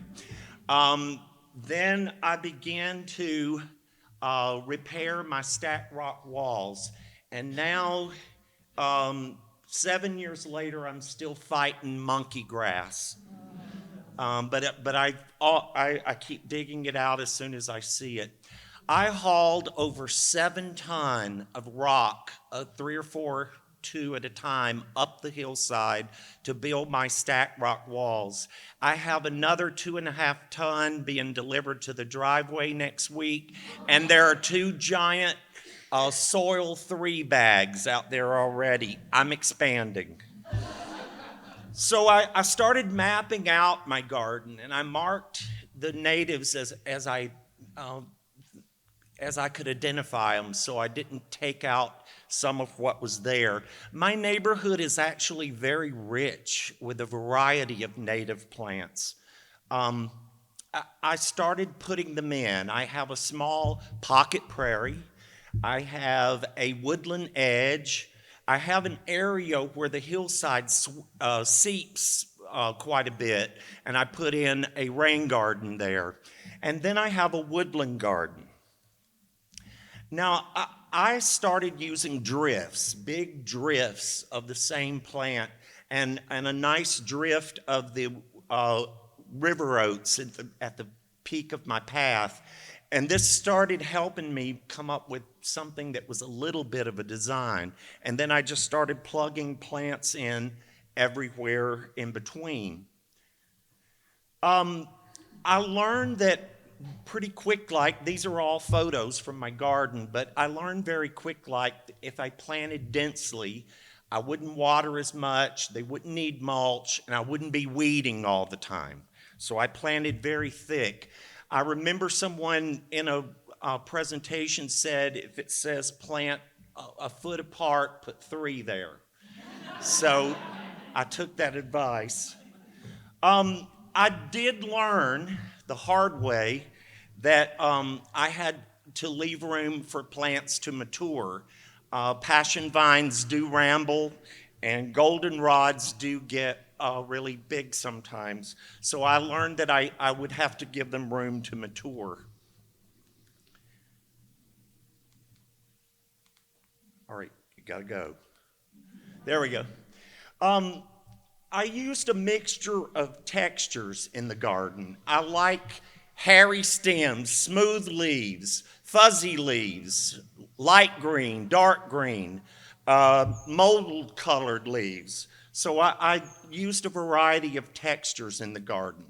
I quickly learned that my front yard garden and my backyard garden would be a bird feeder 12 months out of the year.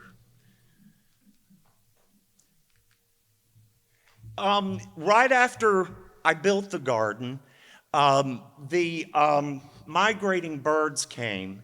And if they return in the next few weeks, the summer tanagers will have nested with me for 7 years in a row.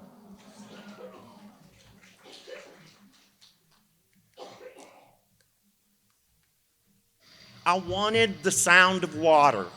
So I have a small, about 170 gallons of water in the back. And I love the soothing sound of water in the garden, and also bees need water as well. Now, I did learn that my yellow iris was not native. So out it came. Come on. You got to change, because I got to get through this. Go back.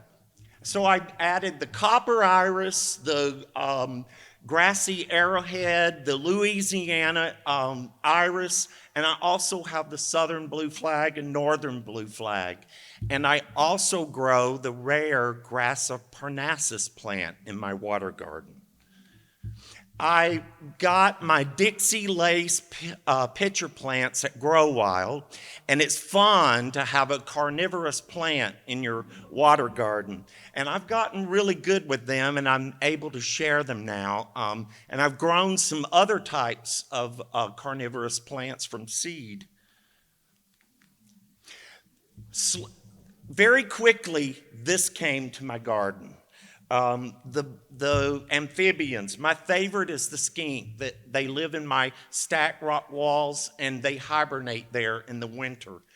And I have an array of butterflies. So my native garden brings me pure joy and wonder every day. I'm having trouble getting it to move. Okay. It's probably because I put sound bites. I love the variety of bees, and I see the American bumblebee often in my garden.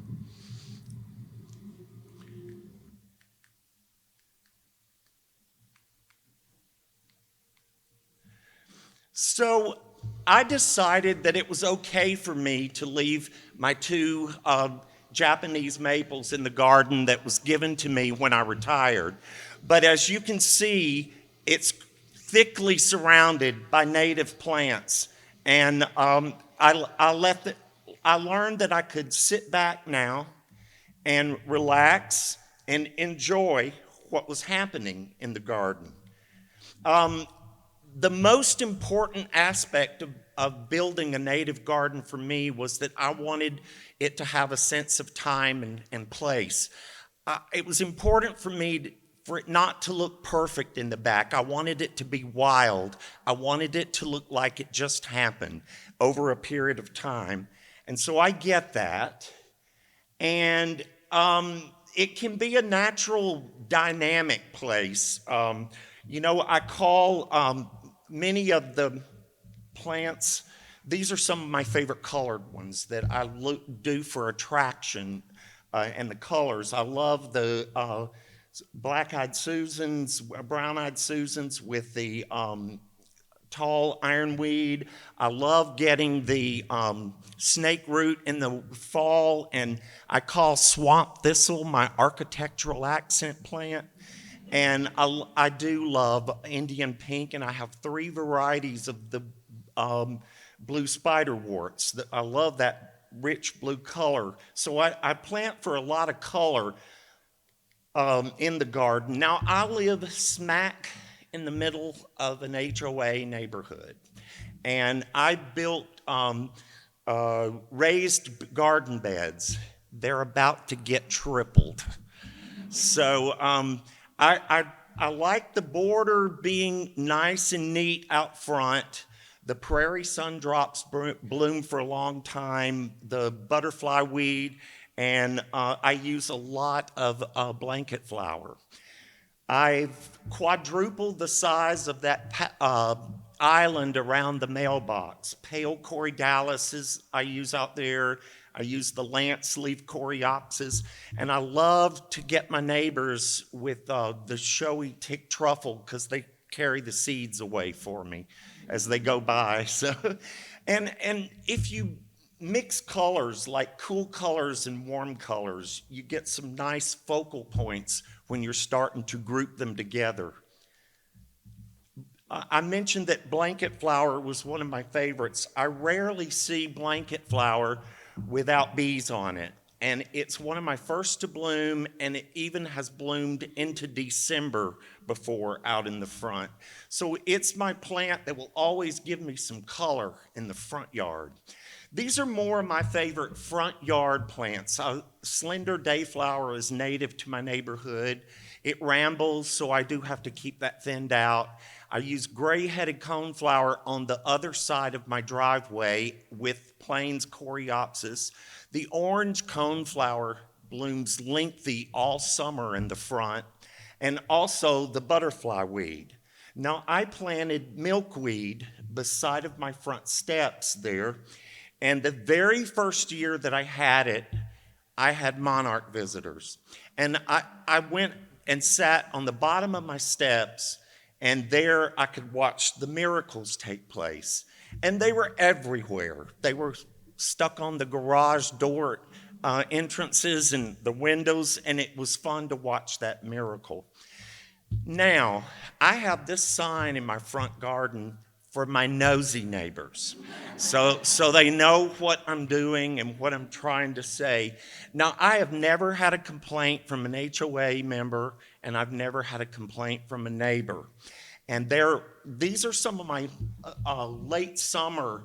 The royal catchfly gives me that red color, and Western Indian physic is my home run plant. You get the green foliage in the spring, you get the white star flowers in the summer, and then you get those beautiful seed pods, and then in the fall you get blood orange and red orange foliage. And so I really like bordering with this in my front lawn. There was that time Donnie tried to hide the mailbox with Plains coreopsis. It really loved that bag of garden soil, and it would not quit growing. As an artist, I love a little whimsy in the garden. Now, very sadly, I had to cut 16 of my sassafras trees because they fell to laurel wilt. And I left the trunks and put the Whispering Willem twins on there. And then I have a Dutchman pipevine that grows up a rusty tower, and the Atlas globe lives on an elm tree that split 10 feet down the middle. Some native plants will grow in pots, and I've had great experience with pale corydalis in flower pots, and also the wild geranium. It does very good in flower pots. So these are ephemerals that I'm seeing now. I have all of these up, no blooms yet on the yellow trout lilies, but I have all of these up right now, and the early saxifrage is native to my neighborhood. All of these are native to my neighborhood.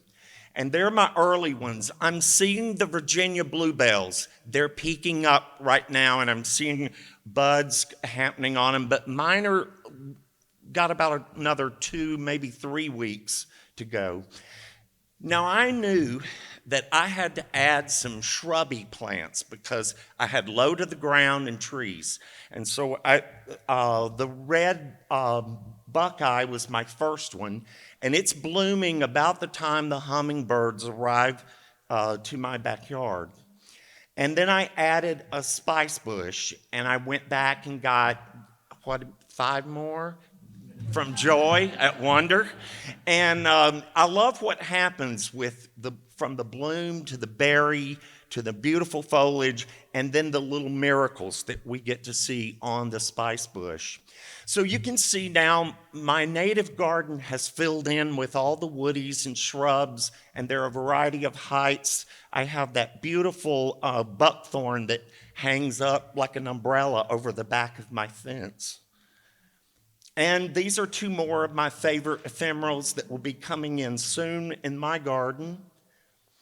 And then I love the splendor of red cardinal flower in the summer and the blooms and the butterfly action. So those are fun plants in the back. Bushy brown-eyed Susan is another one of my favorite tall plants, and I love that it gets a lot of action, and I fill in everywhere I can with bee balm. I have a variety of bee balms, and so I plug them in everywhere. When I get to fall, I have these goldenrods on my property. My favorite is blue stem goldenrod and the zigzag goldenrod that blooms up into my woods. And I also love the asters. Getting that purple and white in the fall can be unusual in a garden. In the winter, my garden I go out almost every day, but I love the osier dogwood, frostweed, Christmas fern, and I have the spotted wintergreen that I enjoy watching as well. Now, I leave the leaves. It's the best fertilizer I have is leaving the leaves, and I'm seeing more of the fireflies because of that. Some of us needed hard spaces, and we want to get to our plants and see what they look like and show them off sometimes. So these are my steps. I'm extending them all the way up the hillside because I need that as I get another year older. If I could only have one plant in my garden that was native, I would choose one of the mints simply because of the action that it gets. In this world that's often disappointing and discouraging, my native garden brings me a lot of great joy and a sense of peace. And you're always welcome to come and have coffee in my garden. If I've said anything to inspire you, that is my Instagram site there. I post every day. And then I have some Facebook posts. I do blogs because it's teaching me. As I post those Facebook blogs, it teaches me, and people call me out when I'm wrong. So I have on my Facebook a Wildflower Wednesday, Healing the Earth 1 Yard at a Time, Morning Coffee in the Garden. This is how my garden grows. I have travels. I have a blog called The Traveling Foodie, art, family, and there's political riffraff there. Thank you.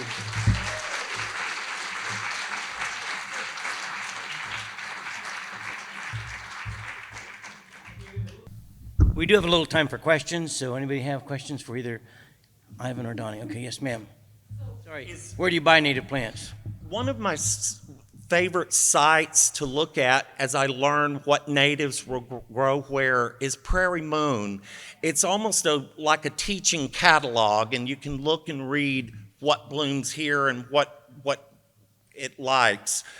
So I do research before I buy, and I have bought random, and I've made every mistake in the world, putting the wrong plant in the wrong place, but it'll let you know if it's not happy. I like to get on the smartphone when I'm at a nursery and look up on Missouri Botanical Gardens Plant Finder website, because their information is unbiased. They're not trying to sell you anything. They're a nonprofit. Please donate to them. But their plant database is huge, and all their information is very objective and correct. So I really like that resource as well. And also the Lady Bird Johnson plant database is excellent.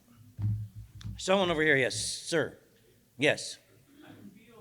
So the question is there some effort to try and reproduce something like Mount Cuba or Lady Bird Johnson wildflower here in the southeast, which doesn't seem to have much of anything? I guess the answer to that is no.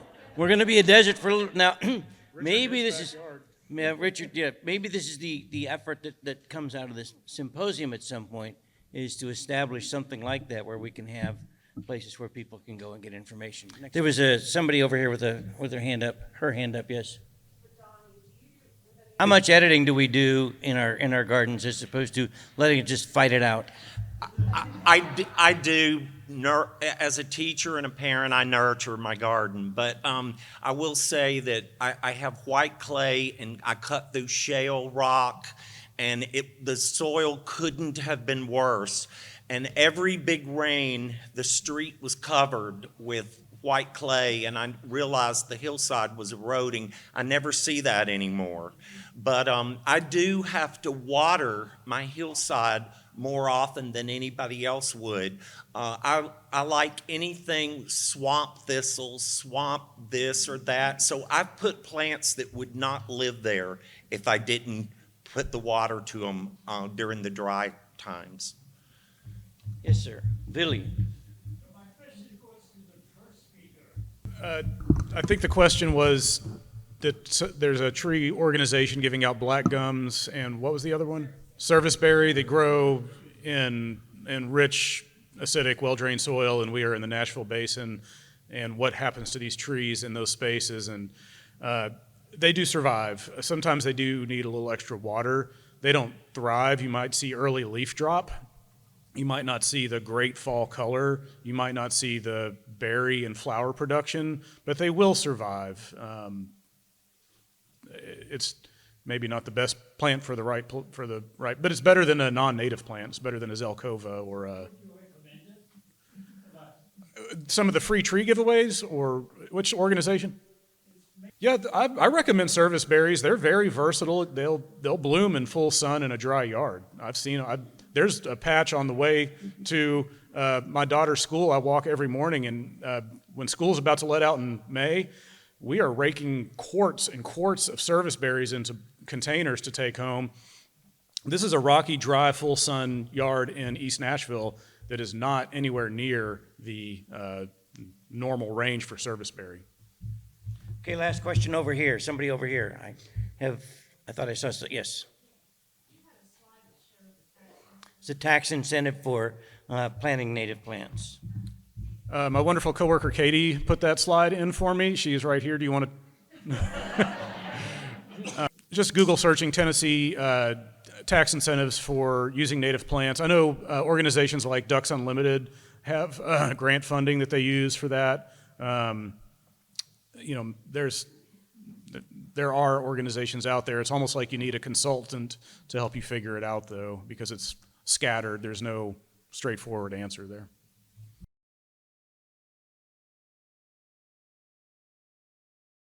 My name is Richard Hitt, and it's my honor to introduce our third and final educational session of the morning. Topic number 1 will be Blooming Minds, Creating Pollinator Gardens in Local Schools, Parks, and Libraries. And that will be given by Monika Pretz of Tennessee Environmental Council. And the next presentation will be Neighbors for Native Plants by Bieke David Puncochar. And let me take them in order and give you a little brief history. Monika graduated with a Master of Science in Biology and Teaching in Budapest, Hungary, and gained her Ph.D. at the University of Groningen. And I can't get that GR consonant blend pronounced correctly in Dutch, so we'll go with what I said. It's in the Netherlands. She worked as a postdoctoral researcher at the Hungarian Academy of Science in Budapest and at Washington University in St. Louis. Currently, Monika is staff biologist and pollinator program leader at Tennessee Environmental Council, where she designs, creates, and cares for pollinator gardens, providing habitats for plant populations, pollinators, and wildlife communities. Bieke is co-founder of Neighbors for Native Plants, nonprofit located in East Nashville, and she's a licensed clinical psychologist.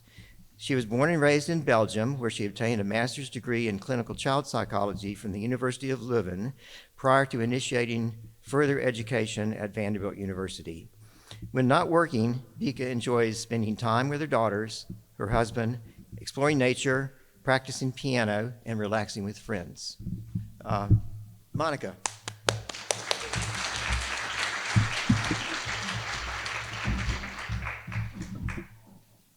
So I will just quickly test it out. Yeah, it works. Hello, everyone. Thank you very much for coming. As you heard, most of the people here working on native plants, and they are native themselves. Now you hear my accent, you know that I'm not native to Tennessee, but I'm growing my roots here. And I hope I won't be considered invasive. So very first, I would like to introduce Tennessee Environmental Council to those who don't know our organization. This is a nonprofit organization. Our mission is helping people and communities to improve our environment. And our vision is thriving habitat, circular economy, and climate balance in Tennessee. We have several different programs, the Tennessee Tree Day, we have a watershed support center, we have recycling, and we have composting program. Today I'm going to talk about our Generate Some Buzz Pollinator program, where we are focusing on attracting, feeding, and supporting pollinator species. We are educating people in Tennessee. We are restoring, creating habitats, and we are engaging with residents. Oops, sorry. No, one more, sorry, this way. So, of course, we need pollinators, because if we eat food, 1/3 of your food, every third bite you take, you can thank pollinator species. All the fruits and vegetables, of course, but we can talk about oils and meats, as they are affected by pollinators as well. So they are definitely very important for us, but not just for us, but for the ecosystem. Our organization is focusing on conservation efforts of our native bees of North America. Just to list a few of them, 70% of our native bees are ground nesting on the top row, 30% of them are stem nesting bees. Most of our bees are solitary bees, so when I go to schools and speak to principals and they worry about bees attacking the kids, I can tell them that they don't have a large hive. These are mostly solitary bees. They are extremely important for our ecosystem and for our agriculture. Bees are responsible for more than 66% of pollination services. Our organization is also focusing, of course, butterflies. They are beautiful. Our state butterfly, the zebra swallowtail. Butterflies are responsible about 4 or 5% of pollination services. And moth species are also pollinators, many of them. Some of them do not feed at all, they do not pollinate, but there are some who are pollinators. Moth species are responsible the same amount, about 4 or 5% of pollination services as butterflies, because they are much more abundant. Of course, both butterflies and moth species belong to the Lepidoptera, and they, as all insects, have larval stages. In case of caterpillars, there are so many people already talked about the caterpillars, and they're important in the food web as they are full of lipids, proteins, carotenoids, which is important for us as humans. We need carotenoids for our eyesight. Birds also use carotenoids for their eyesight, and for them it's super important, right, to find their little insect that they feed on. Carotenoids is also used for the colors of their feathers.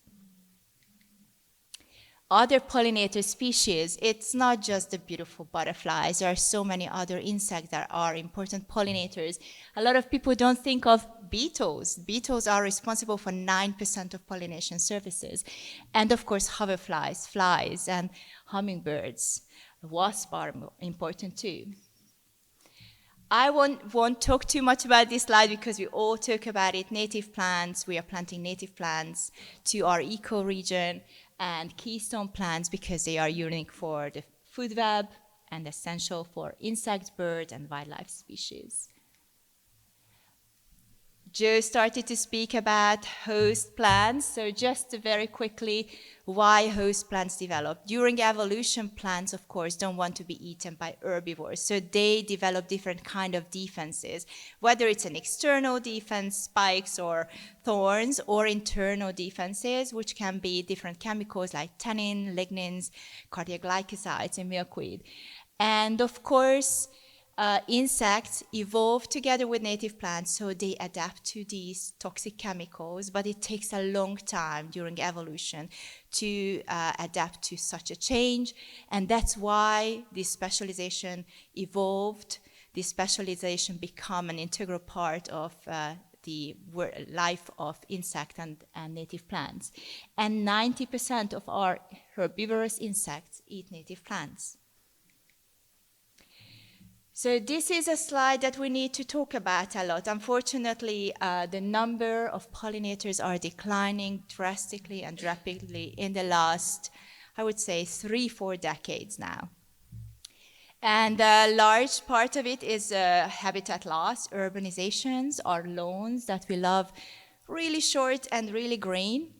Another part is the monoculture agriculture. If you look at the cornfield, corn is wind pollinated. That doesn't need insects, but there are for miles and miles, there is nothing for insect there. But even if you look at a beautiful orchard right now, right? Peach, apricot, almond blooming, that's a lot of food for pollinators in March. But if it's a monoculture, it means there is no food for pollinators in April, May, June, July, August, September, October, and they disappear. And of course, insecticides, herbicides, and the fertilizers that we use in our gardens. There is a recent study that just came out in March in Science, Edwards et al., and that is looking at the decrease of butterflies in North America. The study looked at 554 species of butterflies and found that there is a 22% loss. You can clearly see how many species decreased and close to disappearing, and there are just a very few of them which increased in numbers. Now, I just posted put some of the species here which we should have here in this ecoregion in Tennessee. I'm super curious. Wait a minute. Wrong button. Diana fritillary. Please raise your hand if you have seen it in the last 5 years. Okay. I moved to Tennessee 7 years ago. I haven't seen one. So, and we can see that it's 90% decrease. This is the slide that we all talk about the importance of planting native plants and to change the way we look at gardens and create habitat for insects. And that is super important. But I really want to raise this, what we see here. Systemic insecticides, not like neonicotinoids, were developed in the late in the 90s, and they have been used widely since then. One of the danger is buying seeds which are covered with neonicotinoids. You can see some seeds here. When it looks like candy or like, I don't know, don't buy it. You can unfortunately find it anywhere, in Lowe's, in Home Depot. When you buy carrot seeds, I accidentally bought one a few years ago and I was surprised by. Don't buy these because neonicotinoids are systemic insecticides. That means the seed is covered with it. So when you plant it, when the seed starts to germinate, the chemical will go into the plant and it will be present in the roots, in the stem, in the leaves, in the flower, in the fruits. Now it was shown that one corn seed coated with neonicotinoids can kill up to 80,000 bees. I mean, a honeybee hive is between 20,000 to 80,000. Now imagine a cornfield. The coating of these seeds are so much that a lot of times the problem is that it ends up in the soil, it ends up in the drinking water. Neonicotinoids were shown to have drastic effect on aquatic life. There are studies showing that electric eels population drastically declined because of that. Neonicotinoids work that they bind to the receptor of nicotinic acetylcholine. Now humans have these receptors too. There are studies that indicate correlation between these chemicals and developmental diseases and neurological diseases in humans. So we really have to change that. Unfortunately, if you look at this graph, the amount of neonicotinoid use in our agriculture is, I mean, what are we doing? Butterflies, bees, they will not stay in your garden. They go everywhere. So we definitely have to change that. Okay, solutions. So Tennessee Environmental Council is working to create and show you that you can be the solutions. The solutions are pollinator habitats, diversity of native wildflowers, native plants, urban, suburban gardens, regenerative agriculture whenever you have a choice, choose organic produce, and of course, pesticide-free habitats. We have a two-tier program. One tier is the residential gardens. This is, sorry, always the wrong button. This is Bryn's garden, woo! And you can see how many people sign up and participate in our program. You can go to our website and get native wildflower seeds. The bumblebee seed mix was created really for our school garden program, for our volunteer program. And the curb appeal seed mix was created with the help of Joe and Richard. We have yard signs and we have a Facebook group. Really lovely people joining the group. They can post their beautiful pollinators that they see in their garden, and we have a monthly competition for the best photographs. We also have community gardens. We have actually now 62 gardens. We are at 21 schools in Nashville area, and we have public library and park gardens. And here are some images, and I love this text. Hope combined with action can be one of the most powerful tools to enact change. Here you can see this is Ravenwood High School, this is Glengarry Elementary, this is Williamson County Public Library, and this is at Stratford-Sam High School.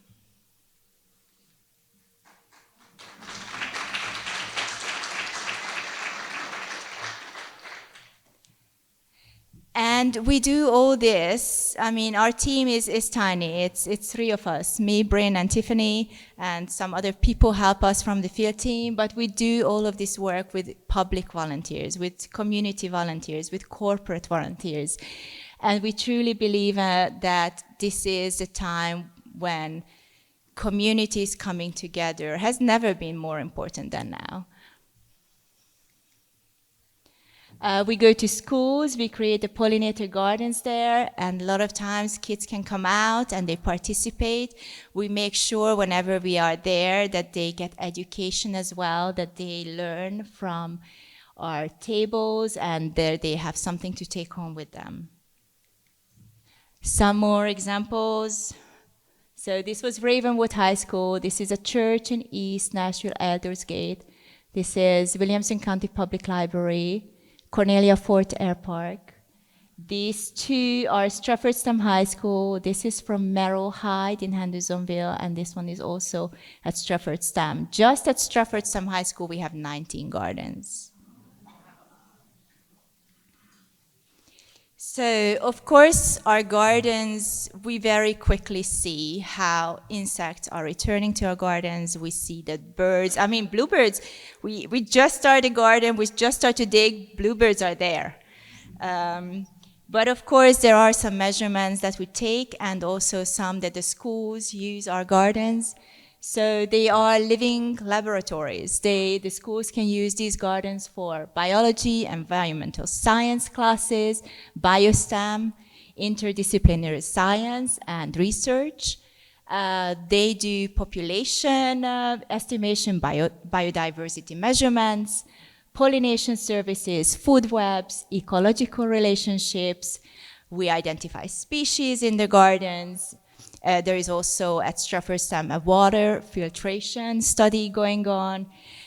And art classes, mental health classes. We need these gardens because kids can hardly leave nowadays, the schools, right? They are locked in all day. They need the space to get out and just embrace nature. And of course, these habitats are habitats throughout the whole year.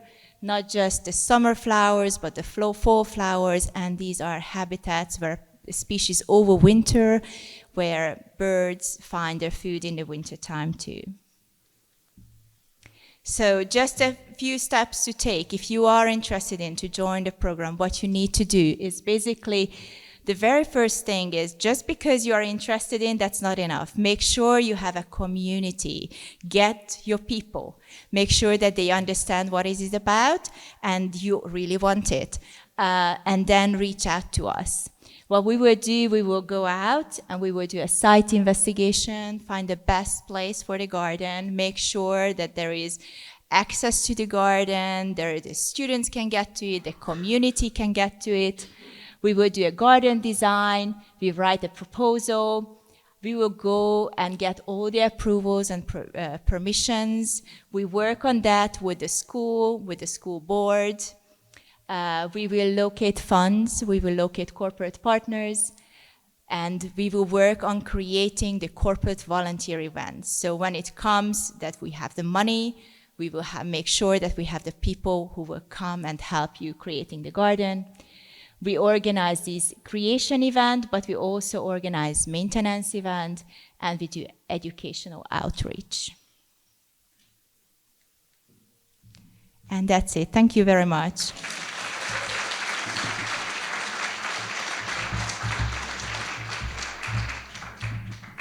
Thank you very much, Monika. Next, we have Bieke Puncochar, and I'm just going to let you take it over. I've already introduced you. All right. Thank you. Sounds great.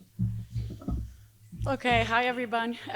I'm the last one to speak this morning, so I wonder if some of your, stomachs are grumbling already. Hopefully not.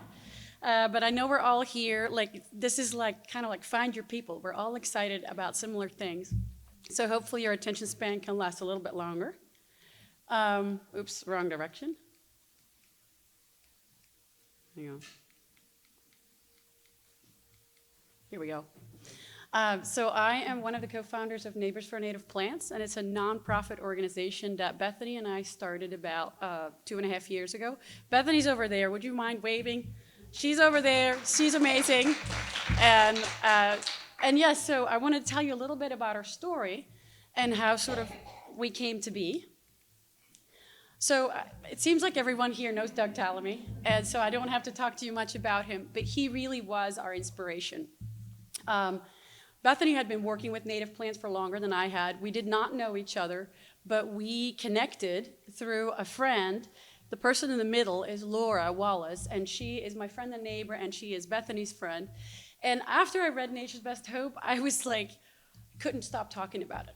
Anyone who would listen, I would talk to them about native plants. And Laura said, you know what, you should talk to my friend Bethany. She's kind of like you. She can't stop talking about this book and about native plants. So she put us together. You see up top there, we were just hanging around the fire and throwing some ideas around. Bethany and I both felt very strongly about what can we do with this? We've got all this stuff buzzing around in our heads, and we feel so excited to learn about this relationship between plants and specific insects. But what so many people don't notice, what can we do about this? So we decided, why don't we make it sort of easy for people that don't know about this to learn about it and to put plants in their yards that are going to be helpful for them. So real quick introductions. Bethany is over there and a co-founder. She is a mom of 5 kids. She's an author, and she's passionate about gardening. Richard already talked about my background. And then Laura is not only the connector of the two of us, but also she's our volunteer coordinator. She has 2 kids, and she is a massage therapist, and we are all very excited about gardening. So the goals of Neighbors for Native Plants are really to raise awareness about why native plants are important, to make it easy and affordable for busy families like our own to get the right plants in place, and then to create community around native plants. In terms of raising awareness, first of all, we just started talking to everyone about native plants. Sometimes people would be like, I think I'm going to refill my drink. They were just like, okay, I've had enough of this. We also decided to do a native plant sale twice a year.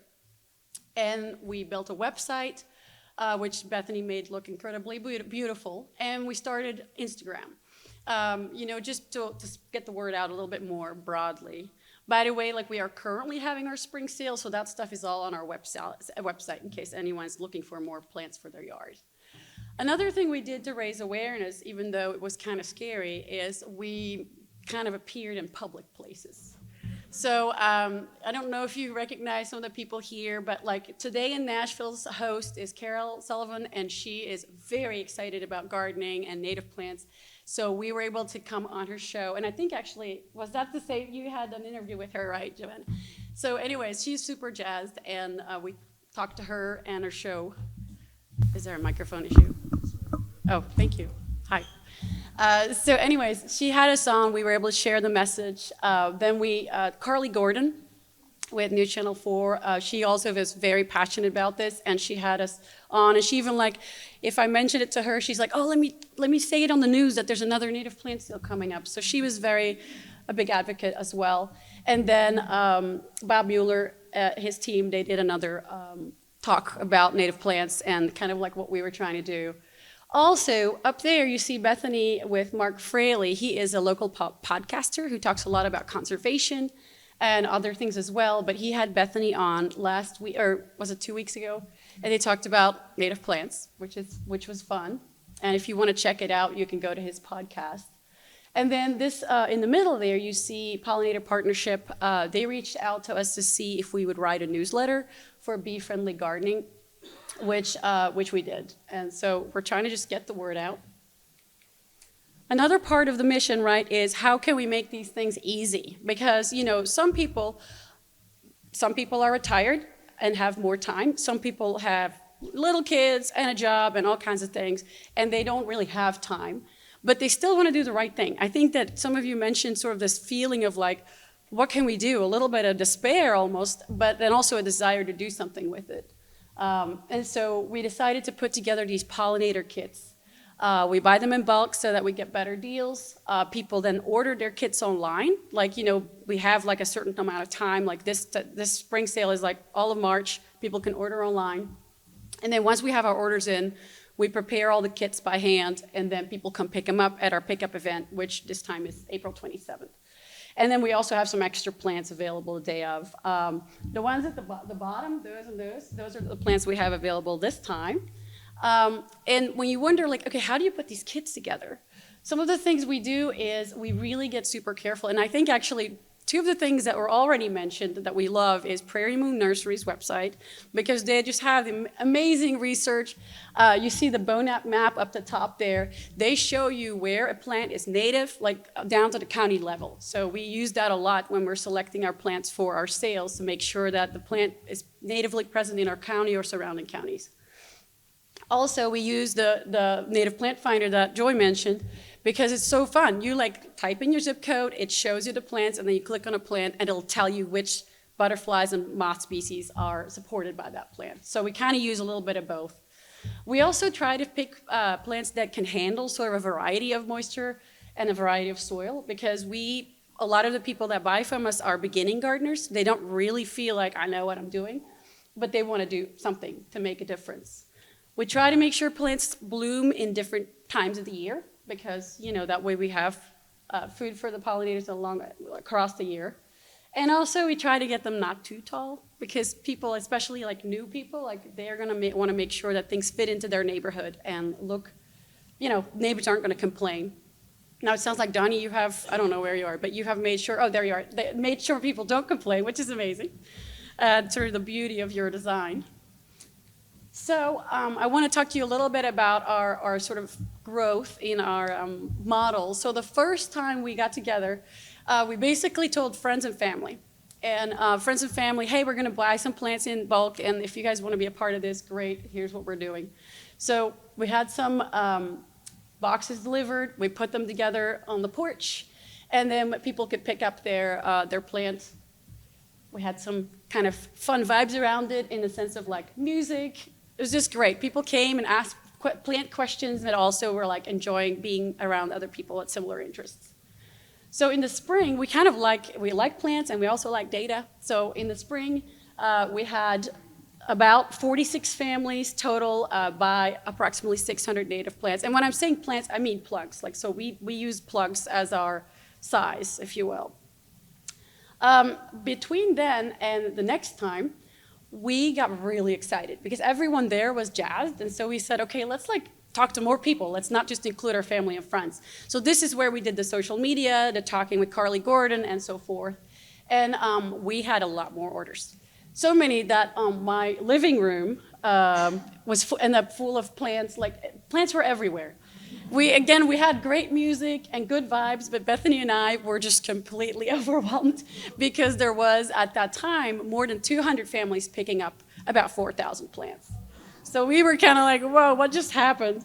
And we loved it, by the way, but we also were like, we got to kind of regroup, thinking of how we can do this next time. So these are some of the dots. And it felt very rewarding to know that this many people are curious about this and that want to do this. And we needed to strategize. Because also that first time, we didn't say, hey, this is a day you have to pick up. So we were like, oh, you want to pick up later or early? Like, so basically there was plants around my house for weeks, and I have deer, a lot of deer around. So they would be like, I have to be brought in at night. And so anyways, the whole thing. So between that time and our next sale in spring, we made connections with our local park. And Shelby Bottoms is our local park, and they have a space, the Cornelia Fort Air Park, which is really incredible. And through the partnership with Friends of Shelby and then the Shelby Parks people themselves, we were allowed to use one of their spaces for our sale. And so we kind of scaled up. At this point, there's a guy delivering our plants in the rack. We got a little skid steer. My husband is steering it. It was a whole adventure, really.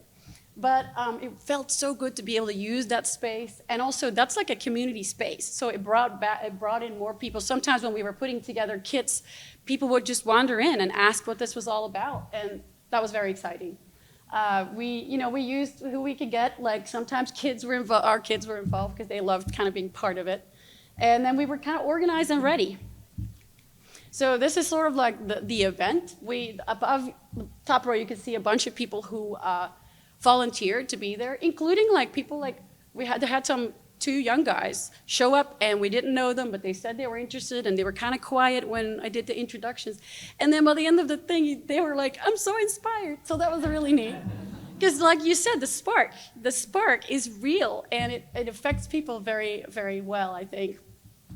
So we also had some informational boards. I don't think on the last photograph you can see, we were trying to educate, as people were waiting in line, read about why this is important. In the fall, we used a similar space, and it was just really wonderful to have that partnership. As part of the partnership, also, we're collecting donations that then get used to buy plants for the park. So that's been a kind of fun relationship. So 2023, these are some of the totals. So 240 families total, and then 4,600 native plants. And then 2024, we ended up connecting with 292 families. We got a bunch of plants to Shelby Park and Bottoms. But Brooklyn Heights Community Gardens also received some of our plants. And so in total, we got close to 9,000 native plants in the general area, which felt very happy. So another thing, I had sort of these 3 big ideas. The third one is community connections. So Bethany and I have really tried hard to kind of connect with different sort of partners in our community. So at the top there, you can see I'm teaching Girl Scouts how to do winter sowing with native plants. And I was really, really blown away about how much they knew about native plants. So Plant the Seed, is like an offering in public school, and they are talking about native plants too, which is very exciting. The next picture here, you see Bethany and I are sitting there with a little booth about native plants at the popsicle party at Shelby Bottoms. So there was just kids walking up, they just needed a stamp to show that they were at our booth, but I would quiz them and make them do things about plants, which was fun. Then Bethany and I also, we applied for a grant. This was for our second sale, a grant with the Earth Day people, like the Centennial Conservancy folks, to be able to give a shrub to each of our families that bought native plants, and that was really fun. We got a bunch of shrubs out. I drove to McMinnville to get them, and it was a whole adventure, but it was really fun. And then you see some of the plants we got to Shelby Bottoms. Next to it, I don't know if you see it with the light, but that's the Brooklyn Heights Community Garden, which really is a CSA for people that live around that area. And so as part of this CSA, they wanted to also be starting to hand out native plants. Wild ones, Richard, he was the first, you guys were the first people that had us over for a talk. So that was, we love your, what you do and the partnership with you. Then there's Tennessee Smart Yards. Julie Berbiglia is a big, advocate for native plants. And so it's been really lovely to partner with her. And she actually has volunteered at several of our sales. And then the picture in the bottom makes me think a little bit about Monika's pictures.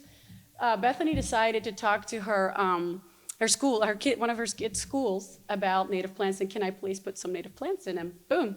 It was before, I didn't do the before picture, but it was sort of boring. This is the after picture. So in terms of like community response, this is a lot of words on the page, but I will just sort of summarize for you guys.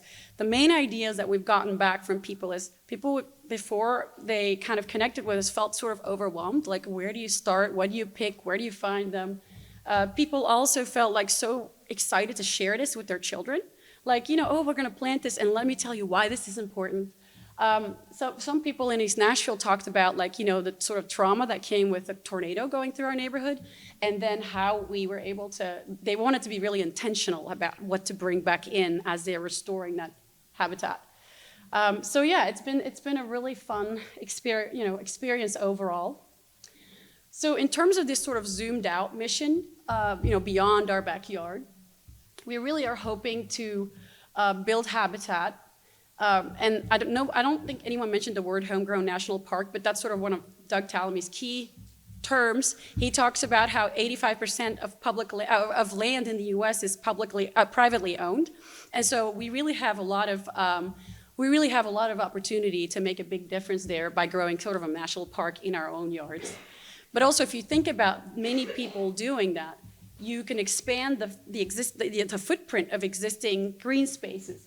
Because, like, for instance, I live close to Shelby Bottoms, and by all the yards connecting to Shelby Bottoms, having native plants in them, we're expanding, we're providing more of that non-interrupted native habitat. And then also the idea is, like, maybe we can connect parks through residential yards and ultimately kind of create these pollinator pathways throughout Middle Tennessee, maybe beyond, so that our pollinators and birds and bees can go where they need to go. All right, I want to just end with this. So I told you that I wrote that article for the Pollinator Partnership, and Bethany said, hey, guess what? I emailed that article to Doug Tallamy, and just to let him know what we've been doing. This is just like 2 weeks ago. And he wrote her back within the hour, and this is what he said. So he feels like stories like this is really what keeps him going. And I thought that was like so beautifully perfect, like circle, because he inspired us in such a big way to start all this. And now he feels inspired by something that's come from his work.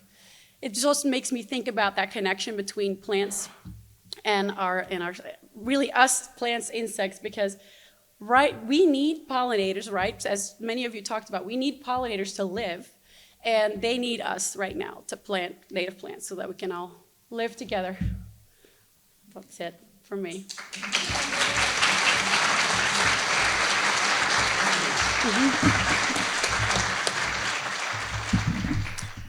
Wow, it's been quite an inspiring morning. I'm almost out of breath. Thank you so much. People making a difference. We have time for questions, so let's take your... So the question is, what is your best advice for people who live in an HOA-controlled neighborhood? I live in an HOA. The very first year I did my little pollinator garden in the front, I got a letter, and I responded. That's where it ended. I think the most important is be kind, be understanding, know that even scientists, I graduated 30 years ago. I studied ecology. In that time, all of this the dots were not connected. We are learning something, and a lot of people are not aware. So understand where they come from, Be kind. But I think the most important is really look into the rules and regulations of your HOA and try to pick species that can go well with those rules and regulations. So for example, our curb appeal seed mix was especially designed for urban, suburban front gardens because it's a low growing, it grows not taller than 2.5 foot. So it fits really well within the regulations. So after the first year, after the letter, I did change my front yard. I just planted low growing native plants. And you can do all kinds of things in your backyard. They will say nothing. Yeah, I mean, I think what you said is great. I also would say thinking of something that doesn't get too unwieldy, and then maybe having clean kind of edges or some way to sort of border. I think Donnie, you showed a great example of that. Like in my yard, I've also used sort of just wooden little stakes just to show, hey, here's wild, here's not. Just to repeat what I've been saying, in metro government, there's what's the program called? Intentional design. Yes, and so they have a set of rules. You look it up, you make an application, and if it's approved, then codes will not cite you as long as you stick to the plan. That's my understanding. So you can look if you're in metro government, you can look into the intentional design application process. The other thing that I would mention is Doug Tallamy talks a lot about cues to care, and that's where you maybe have a clean border between your lawn or of whatever your lawn is made of and the flower bed. And of course, we all know that our front yard can be different from our backyard unless your backyard is right across from somebody else's backyard who's on the HOA board. But luckily, my backyard is on the perimeter of the neighborhood. Yes, sir. For those of us who don't live in metro government, you do have to look at your HOA covenants, and if your neighborhood has guidelines for landscaping, you just need to be aware of what the rules are for your neighborhood. And my neighborhood is 360 houses, all on about a 1/3 acre lot, and so some of the houses do share backyards and across from each other, and so we can all see pretty much what everybody else is doing. And in my case, I just keep the front yard passable, which means don't let the grass get over 12 inches or have too many wildflowers growing in the lawn part, and keep the wildflowers as much as possible in the beds. But each neighborhood is different, so you kind of have to discover what your neighborhood will tolerate. John Kell is going to speak. Oh, that's a good point. My strategy was to be chair of the Architectural Review Board for 6 years, and so I put in my dues, and that has definitely bought me some leniency on the fact of the board. If you volunteer in the HOA, you are held in high esteem. So, yeah. I also joined my HOA. Yeah, so that's a good strategy. Donnie? I make sure that I give my HOA and neighbors time to get used to what I've done, and then I add more.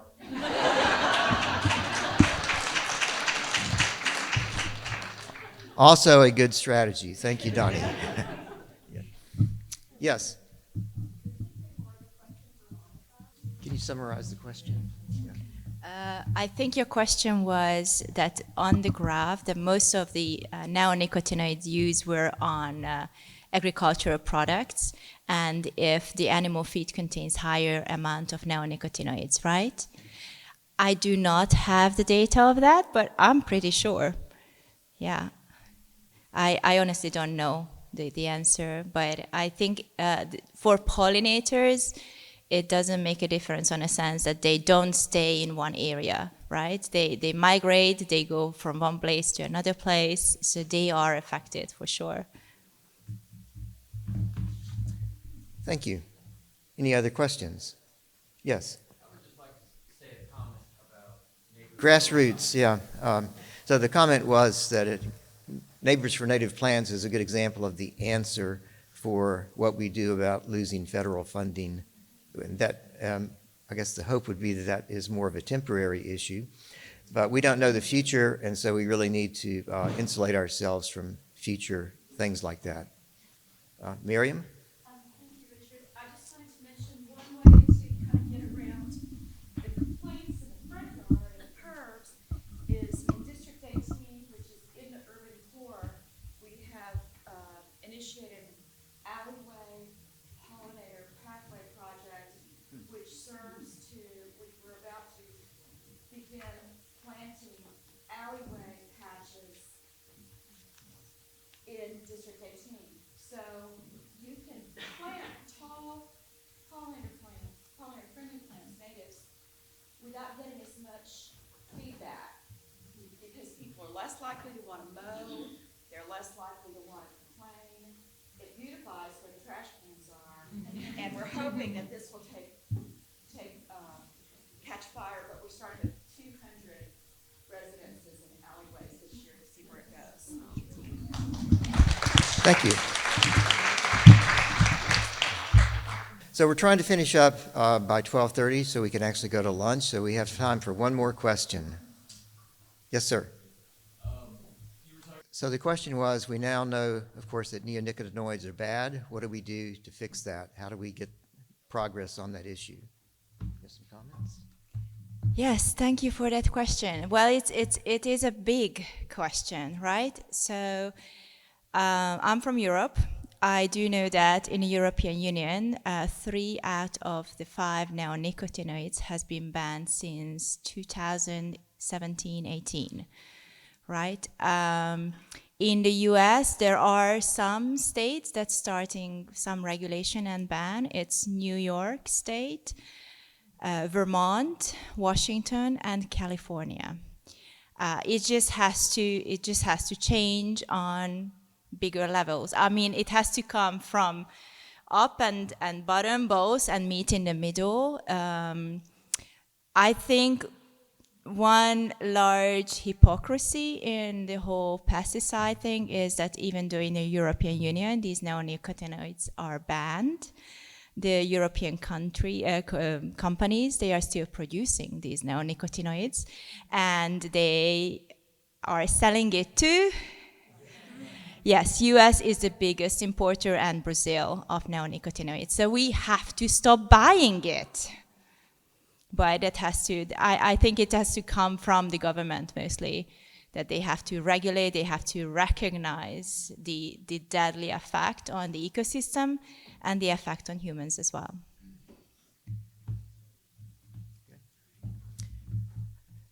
This is part of the process, education. If you think back 10 years ago, how large would the attendance have been to this symposium? Perhaps not this big. And if you look forward, we need bigger space. And so,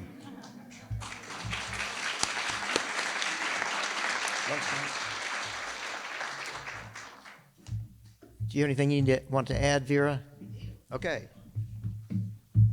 Thank you, Monika and Bieke and Laura and Joy and Ivan and Donnie, and what a fantastic morning. I'm so inspired and want to go out and change the world even more than I wanted to before this morning. And it is lunchtime. So a couple of things, just housekeeping things about lunch. We do have these great little note cards all around, and we'll put some out on the picnic tables behind the patio. That's where we'd like you to eat lunch. Write down your questions as you're discussing and thinking, because we have our panel discussion after lunch, and these are the questions that we want our expert, knowledgeable panelists to help us answer. And then also at our closing today, we're really going to try to get excited about how we can educate and advocate around native plants in Middle Tennessee and Nashville. And this energy is just exactly what we need for the closing activity for today. So I'm really excited about that.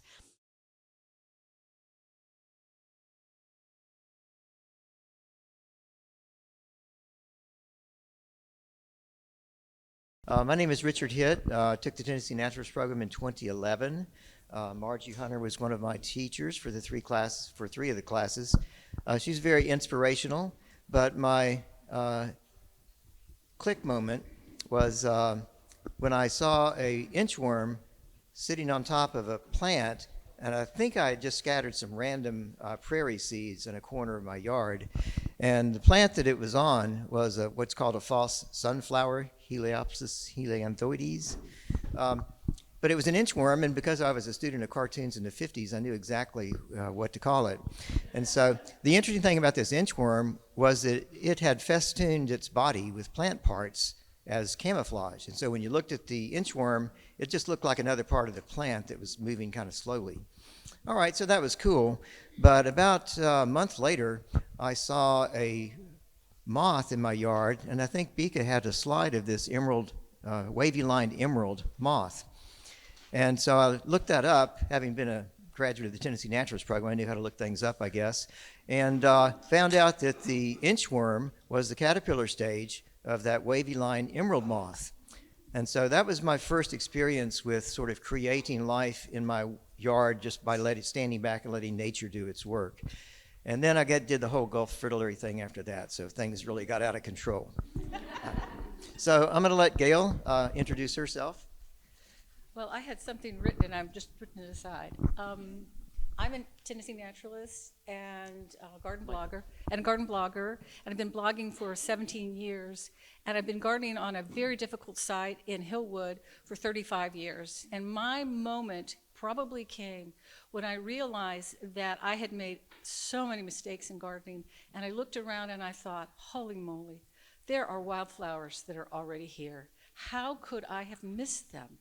And I mean, they were there. There was trillium and lyre-leaf sage. I mean, and if you know Hillwood at all, it's still there. Well, it will be as long as people don't sell their yards. That was a slip. But sell their houses and have them bulldozed out. But most people don't know me because I garden. Most people know me because I write. I write a blog called Clay and Limestone, in which I showcase wildflowers. And in the last couple of years, I've been really motivated by the destruction that I've seen in Nashville to start a wildflower wildlife challenge, where I challenge people to go out every month and do something for the environment, for their neighborhood. And then I think the most important part that I have done is I encourage them to share that with their friends, their neighbors, on social media, write an article in the newspaper, because we need to educate people. And that is what I think is the most important thing about my writing, is that it's an educational tool. Oh, you sure? We want him last? No, I'm confused because I thought the schedule said 1:30 nap, and first I got to say, this is, a lot of you guys know me, and I've been wanting this to happen for 30 years. Thank you.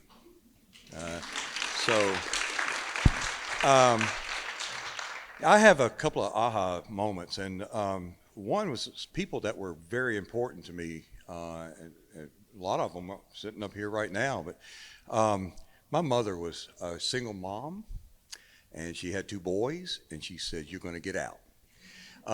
And she believed that you didn't step over that rock in the path, you turned it over to see what was underneath. Second person was a guy, Larry Sizemore at MTSU Greenhouse, and I worked there, and he taught me how you're able to propagate and grow just about anything that's legal. It was that second part that bothered me a little bit at the time. And then a lot of you guys know this, and I wish he was here right now, Paul Moore, the photographer. He was spiritual to me, okay? And I've always said it was those 3, but I want to say it's also a 4th person or persons. Grow Wild Crew, very motivational to me because they got it here. They've got to know this. Listen, forget common names. You're going to have to learn Latin, you know. There's a person that's not here right now, and she wanted to be here because she had a knee replacement a couple of weeks ago, and that's Terry. So if you call the office, you get Terry. She has always supported me in this. So kudos to her. And then, do y'all remember that thing that we had here called a phone book in Nashville? Do any of you remember the front cover had Byron Jajorian's coneflower? Tennessee coneflower was on it, on the phone book. You know, and I said, that's it. And it was one of the, and Margie, you might help me out on it, one of the first species, plant species on the 1972 Endangered Species Act that didn't grow anywhere else in the world but right outside of Nashville in the Cedar Glades. That's pretty special. That got me. That was it. So. Great. Hi, I'm Margie Hunter. So my spark is the same as one of Mike's sparks, Paul Moore. 1994, there was a perennials conference at Cheekwood hosted by the Perennial Plant Society of Middle Tennessee, and Paul was one of the speakers, and he talked about using native plants in the garden. And so not only his beautiful photography, and his spirituality in terms of the way that he talked about the native plants. It opened a door for me, and I have never looked back. From that, I wrote the book, Gardening with the Native Plants of Tennessee, in 2002. And then from that, I became interested in how everything worked together. And so ecology and natural history became a strong focus for me. And in 2010, I was one of the co-founders of the Tennessee Naturalist Program. And I'm still involved in that program with the curriculum, teaching a couple of classes for a couple of the chapters. And I'm Paul Prill. At 75 years old, I am the geezer of this group and the geezer of all the presenters today. With only about 3 to 3.5 years of really immersion in native plants, I'm kind of like the infant of this group as well. The aha moments for me were actually starting the Master Gardener program, and at some point somebody slipping me the gateway drug, right? Doug Tallamy's 2 books, and before long, it's like the old hippie in me is going, I need to be shifting my focus to native plants. And then I read Margie's book, Gardening with the Native Plants of Tennessee, and that was the hook. It finally, I was at that point unable to escape from the notion that I need to devote myself to native plants. Then finally, Mike Berkely, he won't remember this really, but I was out there picking up a plant order, and I said, I've got this vink, and I'm trying to decide what to do with it. He said, what good is it doing in your yard? What ecological service is it performing? What wildlife is it serving? And they said, okay, that's the final nail in the coffin. It's like, I am now committed to native plants, and I have basically, over the last 3 years, put 150 species of native plants, mostly shade species, in my backyard, trying to recreate as much as possible Middle Tennessee in my yard with native plants. And I now, all the Speakers Bureau for the Master Gardeners, I do all the native plant things for that, and I've developed a 5-week course or 5-session course on native plant gardening for people who don't know anything about native plants that I offer through the Lipscomb Lifelong Learning Program. Thank you.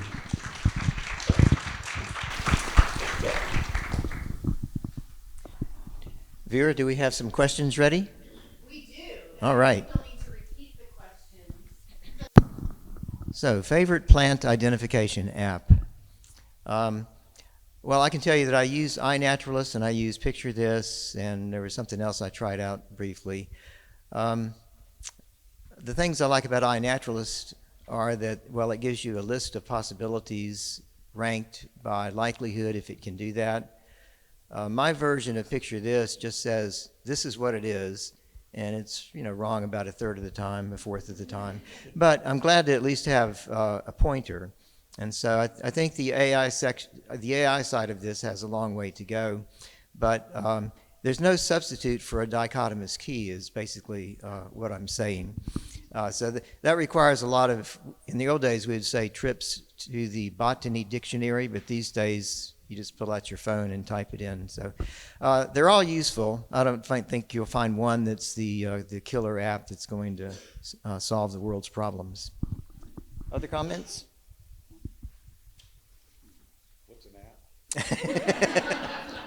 We'll explain that later. Yeah. I'll just use the mic so you don't have to repeat it. How exactly should we clear very weedy areas to make way for pollinator gardens? I had 25 bush honeysuckle in my yard. in the one section where I wanted to start putting most of the plants in, and I thought, this is going to be fun. And there is no, what's the most effective way? It's like just a lot of work, cutting, and I used 18% glyphosate to paint on the what was left of the stump. And as it turns out, I still am pulling bush honeysuckle out of my yard, but it's because the birds keep visiting. It's all over the neighborhood, and I can't, obviously, I'm never going to get rid of it. But that for me was just, it was about several weeks of just pulling. I didn't know about the uprooter at the time. It might have saved me a little bit of time. But it was just, cut it off, paint it, cut it off, paint it, and eventually it all went away. I think that sounds like a good answer. Right. So if you don't want to use an herbicide, then you really do have to just dig everything up. So that's a fair choice, I think. Can I have a show of hands? How many people were involved with weed wrangle this year? Look at that. That's it. Question about cats and other predators. We have many neighborhood cats who have been TNR'd. Are there ways that we can plant or arrange our yard to make birds safer? Anything else you recommend? Can't adopt 12 indoor cats.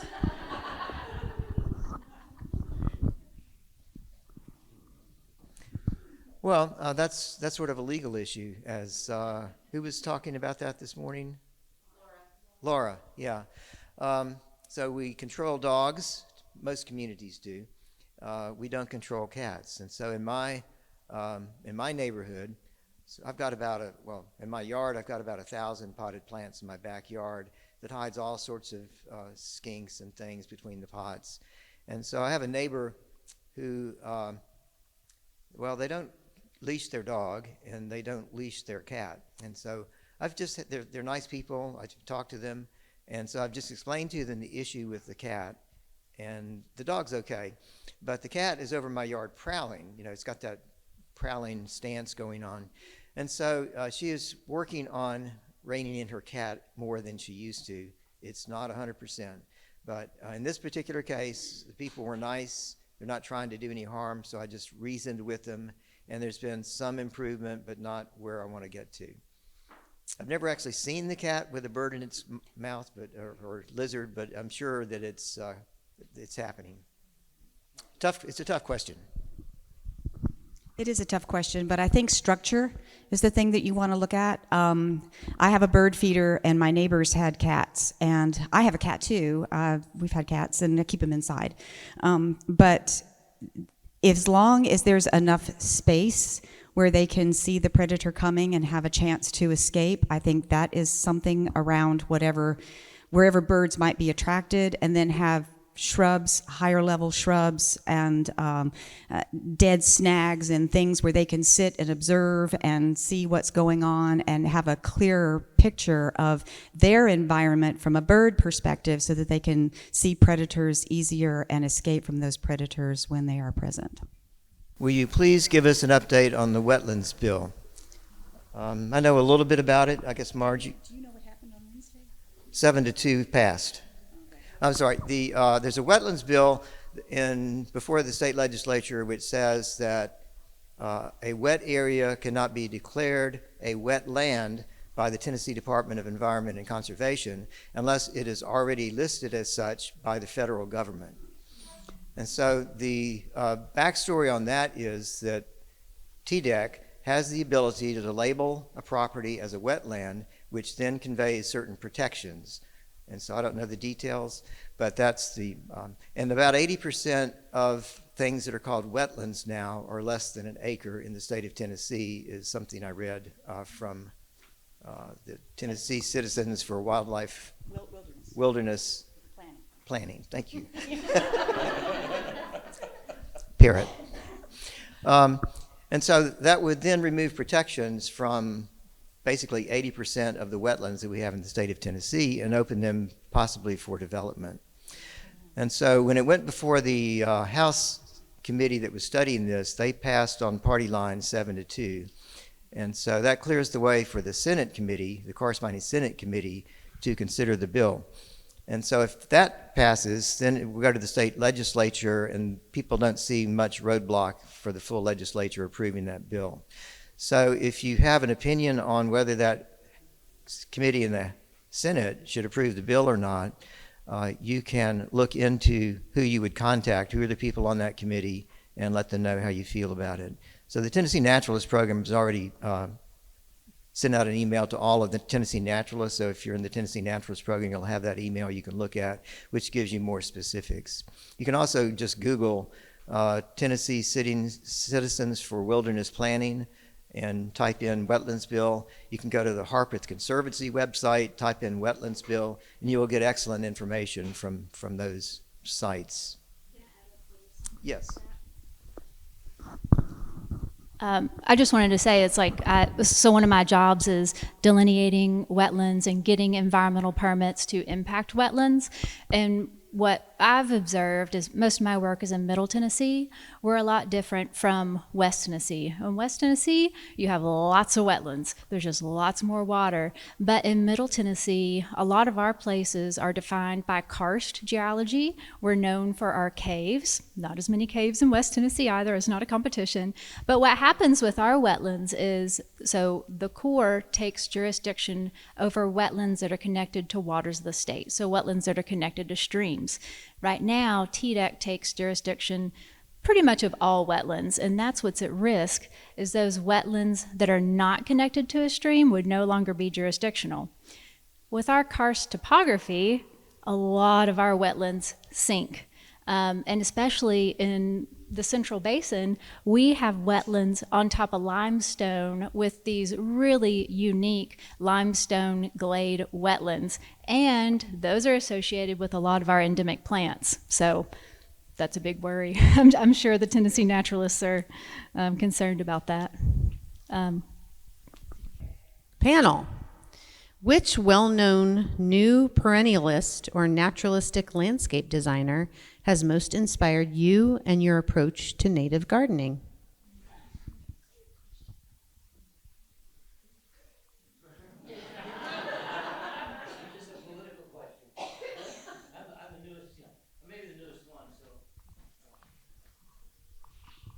So the last book that I read that I really liked was Thomas Rainier and Claudia West's book, Gardening for a Postmodern World. I think is a really nice book in terms of addressing the kinds of things that I'm concerned about in my backyard. Because a lot of the books that I read before that were books that were talking about acres of design. And I'm like, I have 4/10 of an acre if I'm lucky. Which is still a lot of property, as it turns out, when you start putting a few plants in, going, it still looks naked.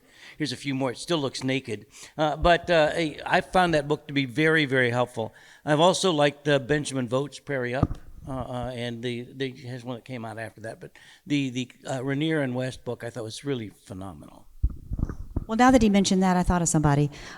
So Larry Weiner, up in the Pennsylvania area, he's actually got a series that you can take, like a 4-hour, 6 days, 4 hours, like I think it's one a week or something, seminar series that you can sign up for online. And I found that to be exceptionally helpful.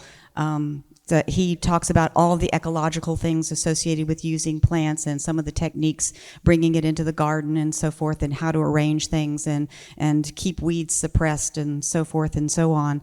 I found that to be well worthwhile. I don't do it, but... I also took one of his courses with Ian Gatan, and they were very good. New developments in, what is his company called? New Directions in Landscape? American Landscaping.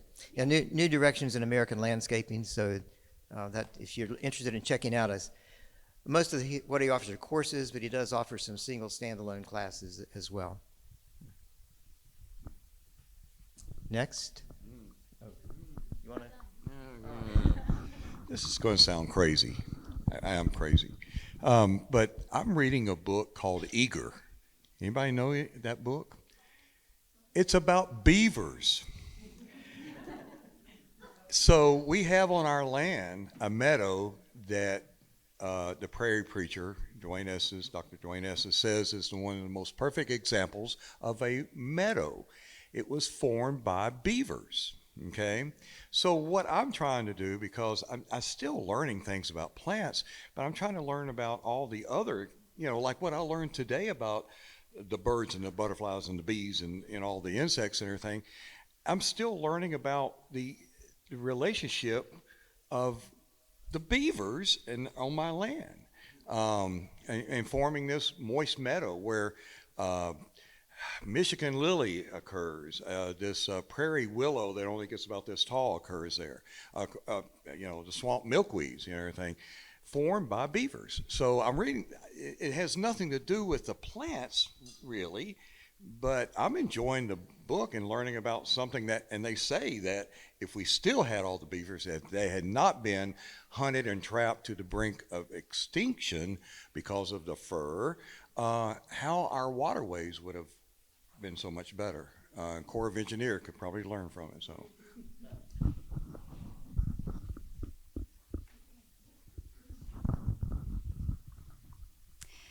Do you have any suggestions about neighbors who spray for mosquitoes, especially the effect on my plants next door?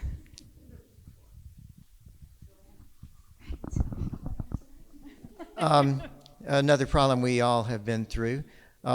If it is windy and it's blowing the spray over into your yard, I've been able to convince them to come back another day by just talking politely to them over the boundary. If I don't know what I would do if they said, yeah, too bad. But I did, the one instance I had, I was able to get them to stop spraying because I had a lot of butterfly larvae going in my yard and stuff, and so I was trying to protect that. In general, though, this is another problem with no legislative solution, but I do.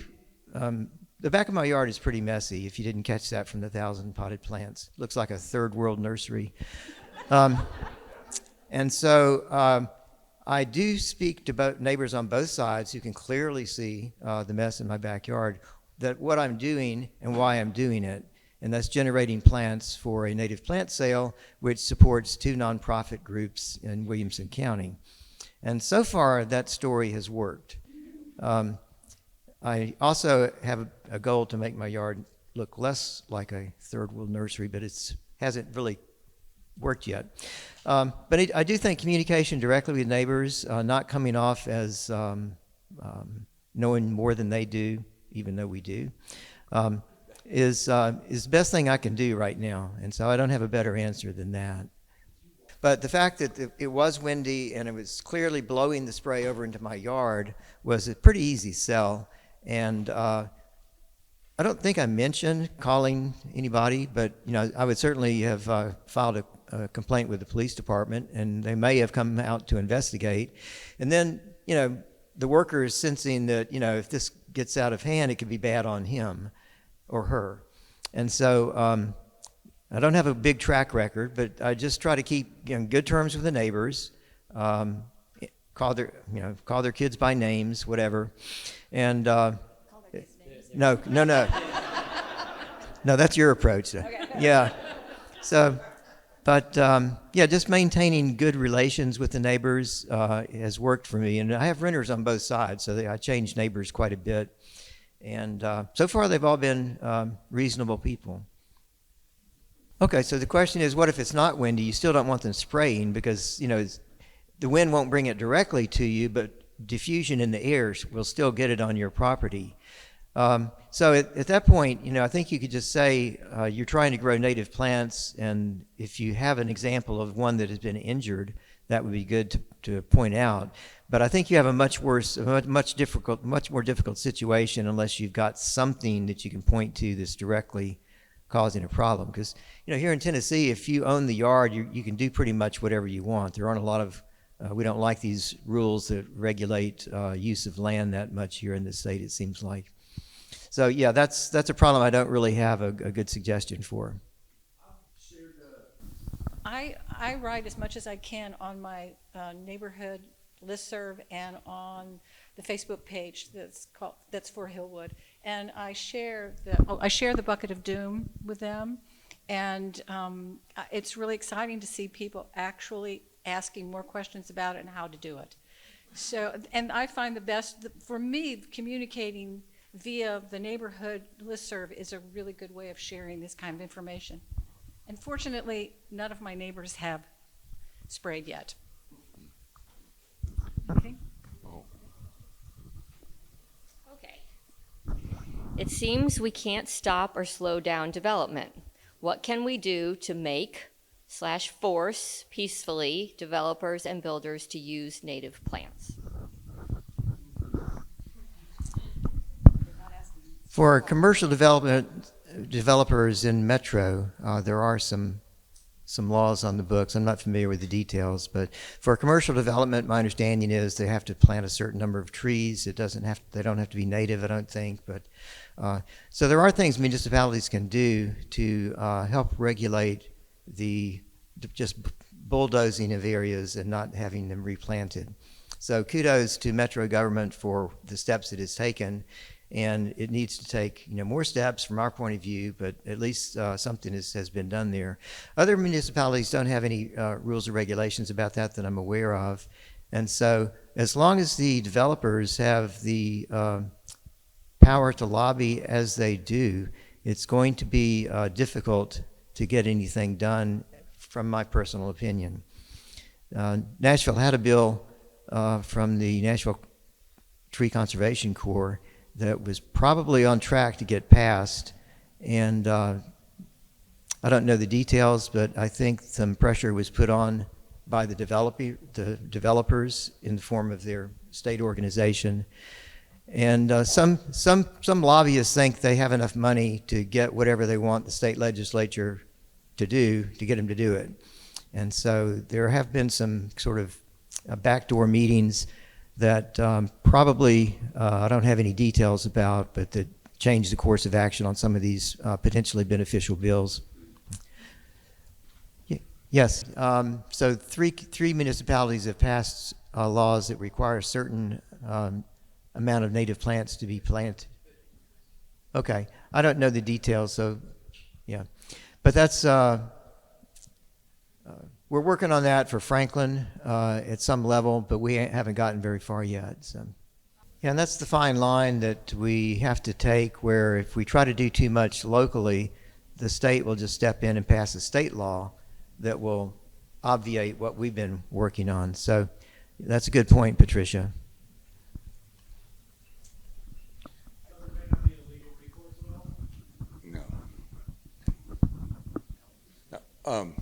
Okay, just a, yeah. Oh. Hello? Can you hear me? So Fairview has a commercial native plant ordinance, okay? And that's been working. So in other words, codes, goes around there, they're inspecting. And if it's a commercial entity like front of Publix, there's a medical center out there that has a bunch of red buds around it. Red bud happens to be the city tree of Fairview. So there's some changes, but there was a compromise. So the non-native Prunus, Laurel cerasus, the English cherry laurel, skip laurel, autolucan, all that, okay, was allowed. Do y'all remember a couple of years ago the notorious Christmas week freeze? What happened to those non-native cherry laurels, okay? So, so they're starting to figure out. But I'm going to tell you from a grower standpoint, okay, the reason that they're using thousands of those Japanese hollies and all those other non-natives is because they're cheaper, okay? Why are they cheaper? McMinnville, Tennessee is touted as the nursery capital of the world, okay? They grow all those nandinas and every kind of non-native you can imagine. So you can get a developer that cares really nothing whether or not it's native or not, looks at the bottom line. It's money. I'm going to buy a truckload to take care of this cul-de-sac, okay? and I'm going to get the best deal I can of 1 gallon Japanese hollies. So it's the price thing, okay? And until we get more growers in the native plant world, it's hard to get competitive, you know, and do that, because it's hard to beat that price out there right now. We see it all the time. Terry gets all kinds of phone calls about, well, can you, do you have a 1 gallon shrub for this price? No. Well, gosh, I can go to box store and buy it, you know, and it's not native. So that's what it is. The developers don't know what these plants are. And I've worked with a few of them in Nashville, and the ones that do get it, I mean, it's hard for them and they, of course, will charge the homeowner a little bit more for it because their landscaping is going to cost more on it. So that's where it's bottom line money. A couple years ago, I knew the real estate agent that was selling a house in my neighborhood, and I approached her and I said, do you think the developer would let me go in and dig up these plants before he goes in and bulldozes everything? And she said, let me check. And she said yes, and I and a friend went over, she's over there, and we dug up as much as we could of a yard that had been almost all native. And I know that Mike and Terry had furnished a lot of the plants in that yard. And my heart was broken when I saw that there was no way I could dig up some of the trees. There's no way that we could save the pawpaw patch. It was heartbreaking when I went by a week or two later and every tree and shrub had been bulldozed over. But I think I'm telling you the story is that I think that we might have to start individually approaching real estate agents and developers and see if they'll let us do, like get the wild ones to go and do a plant rescue. And that may be, and especially in my neighborhood, because there are so many hidden pockets of wildflowers still there. I live in Hillwood. And so if you see this, don't be afraid to approach where there's a for sale sign and find out if a developer's bought this property and see what you can do. Don't take a gun, they don't like it. Yeah, so there's the company in is it Knoxville that has the plant rescue? Yeah. So there are commercial opportunities there for doing plant rescues commercially. Also, the Georgia Native Plant Society has a year-round plant rescue policy during the growing season. They do plant rescues almost every weekend. They're well connected to some permit agencies. They know what's going to happen on the properties. They get early word about that, and they're extremely well organized. So on one weekend in the state of Georgia, they might have 5 different plant rescues going. So there's a lot of investment opportunity if you want to start a company, or just opportunity if you want to take that as a cause and set up a system where you can get alerted about developments and then get permission from whoever owns the land. With wild ones, we have a contract, and until the contract is properly signed, we're not allowed as a wild ones activity to go on the property and clear out the natives. I'm not saying no member of Wild Ones has ever done that, but we can't put it as a Wild Ones event without having that contract signed. Okay. Next question. And this kind of ties in nicely. This is going to be a twofer. Where do you source your native plants, and how can we order cheap plant plugs?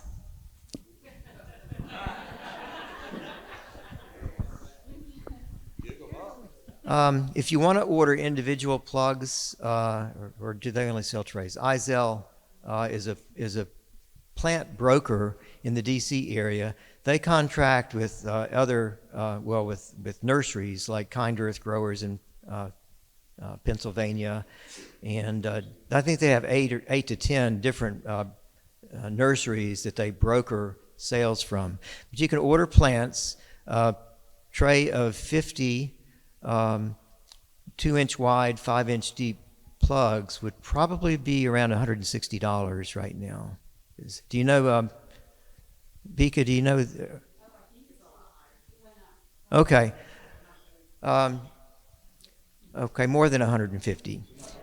But on the other hand, yeah, the wholesale price for a 50 plug tray would be more like $70 or $80. And so there's a lot of markup in that, making that last step. Because Wild Ones is a nonprofit, when we order plugs for our plant sale, we can order them for the $70 to $80 per 50 plug tray. But I can't do that if I'm not going to sell it and charge tax for it. I can't order it and put that in my yard without getting into trouble with the National Office of Wild Ones and the IRS. So you have to be careful about that. In terms of being able to order plugs cheaply, they are cheaper than buying even a 4-inch pot. But I don't have a good source that I can recommend to the public, but the public might. Do you have a way? Yes. I found Drop Seed Nursery up in Goshen, Kentucky to be really nice. They're very responsive and they have a pretty good selection. Margaret is just really, she actually will call me from time to time and say, hey, Paul, we don't have that. Or, hey, we can't get, it's just delayed or something like that. Can we substitute this? So yeah, Drop Seed Nursery is, I think, a really nice place and reasonable prices, but she's retail. So, but you still can't beat Grow Wild. For selection, and especially if you want unusual things, that's the place to go. So, Drop Seed Nursery. Oh, Grow Wild, Mike's business. Yeah. If you want Asclepias viridis, I would go there. I'd like to say, caution people about this too. There is because natives are cool all of a sudden. So there's these nurseries just popping up. Like, where in the world did they come from? How long have they been in business to grow all these plants? Things like Sympridium orchids, lady slipper orchids. Wait a minute. So because natives are hot and there's a lot of money happening in it right now, poaching is just getting crazy, and we see it. And I'm not going to mention the names, it's just not fair, but there is one in the state of Tennessee down around Beersheba Springs, Monika area. I won't mention the names, but they're real close to the interstate down there. That they're notorious for dig. And I looked up a couple of the things that, of all the propagators that worked for us over the years, we never could get something propagated. And then if we got it propagated, a lot of times, and Anna back there, a propagator, hi Anna, will say sometimes we can get it propagated, but it didn't like production. It didn't like the plastic pots that we have to do in this business. But yet there's this nursery that has all these things, okay? Wait a minute. They're collecting, and there's no law in the state of Tennessee, okay, that keeps you from doing it. In fact, there is like a forestry permit that allows you. I was up in Appalachia years ago with a great botanist up there, Gary Kaufman, and watched a horse trailer being filled with giant bags of log moss for the florist trade. He got out, confronted them and everything. He showed a piece of paper. It's a permit. So in national forests especially, which was set aside for commercial, okay, for logging, whatever, you can go get a permit with the state of Tennessee and collect all you want, okay, and sell it like you grew it. So don't get me started. I once called the Department of Agriculture in the state of Tennessee, talked to one of the 2 or 3 people I know in that about probably the same nursery Mike is talking about, because I had heard reports about how they were harvesting plants out of nature down there. But all my good buddy in the Department of Agriculture could say is that there's no action against that nursery at this point. And so she was actually well aware of the nursery and what they might be doing, but as far as the Department of Agriculture was concerned, they weren't doing anything wrong. And again, sometimes it comes down to land ownership. If you own the land, of course, you can dig up whatever you want from it, I think without a permit. It's when you start harvesting from state property or something like that you have hoops you have to jump through. Let's move on to the next question. Sure. Yeah, sure. I just want to say that we have 2 gardens at Stratfordstam High School, which has been recently kind of destroyed because they are rebuilding the bleachers. And Bryn and I are planning to organize plant saving events. You can come, help us, join us, dig up some of these beautiful native wildflowers. You take as many as you want to your own garden. I will be happy about it. The others will be planted in other locations, okay? Next question.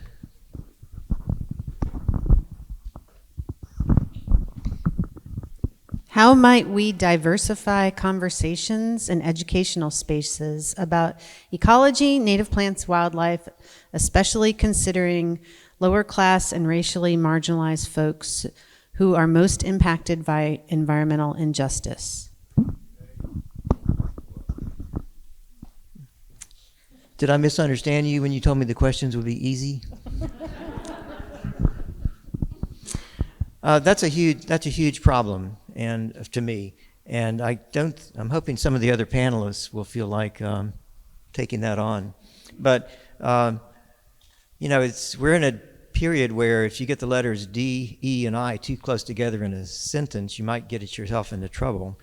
But the native plant, horticulture in general is not well represented across the total population that we have. But I think Paul is going to rescue me here. Before you give to Paul, can I say this one thing? Yes. One of the things that I think we can do, I don't know why I just don't want to play with this thing. One of the things I think we can do is plant more trees in diverse neighborhoods, because when there is tree cover, people are healthier, they're happier, they're more likely to be outside, they're more likely to be connected to nature, and I just think that might be one of the first steps we can do as a community, as a city, is just plant more trees. It really improves a neighborhood, and then I think you can start inviting people to be involved in these kinds of programs. That was sort of an idea that was about to happen until the Inflation Reduction Act money got clawed back recently. So the Cumberland River Compact had a plan to address, was it just East Nashville or just underrepresented people in East Nashville? Yeah. Let me let Paul. So I mentioned that I do the Speakers Bureau for the Master Gardeners. And the nice thing is that they will, thank you, I've been to Bordeaux a couple of times to speak at the public library there, which is nice. I met people whose tomatoes were doing really well when nobody else's were because they had a spring that ran into their yard. I'm going, whoa, this is just not fair. But so I think that it requires intention on our part if we want to do this. The Master Gardeners 2 years ago intentionally started reaching out to people of color to be part of the Master Gardeners program. And I think that it was a good step on their part, but if we just can't expect that people are going to wander into our garden clubs because they meet not in those neighborhoods. And when they come, they don't see anybody who looks like them. And oftentimes not raising things that they would raise if they were growing their own gardens. And so I think it requires getting into communities, meeting people, establishing trust, and then being willing to share the seed exchanges, things like that would be very helpful. But I've been happy with Master Gardeners at doing some of that already. I'm going to be a panelist for a minute, sorry.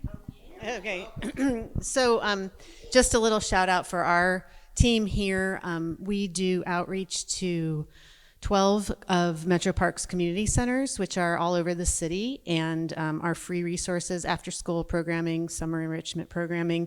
And Elise, who's sitting on the counter back there, is currently working on putting in native pollinator gardens at 3 urban community centers, Hartman Park, Luby, and Antioch, and engaging, getting the kids in the dirt, planting native plants, teaching them about insect relationships, and doing on-the-ground education with kids and communities in the city, engaging not just the kids, but people who work at the centers, neighborhood members, parents. And so part of what we're going to do at the end of today is just talk about action and how we can all get involved. But if you want to help Elise, there's an opportunity to do that. Thanks.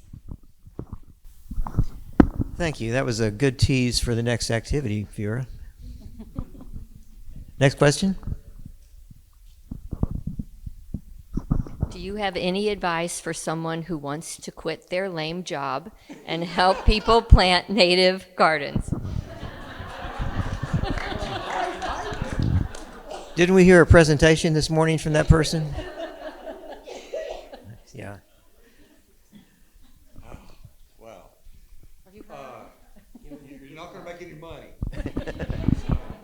Mike once told me that the nursery business was also a nonprofit. The largest nonprofit organization that I know of. Okay. Here's what's happened.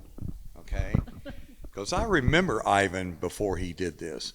Joy worked for us. Okay. I'm watching this, and you know, this is what happens: is that I could do a consultation at someone's house. Okay, about native plants.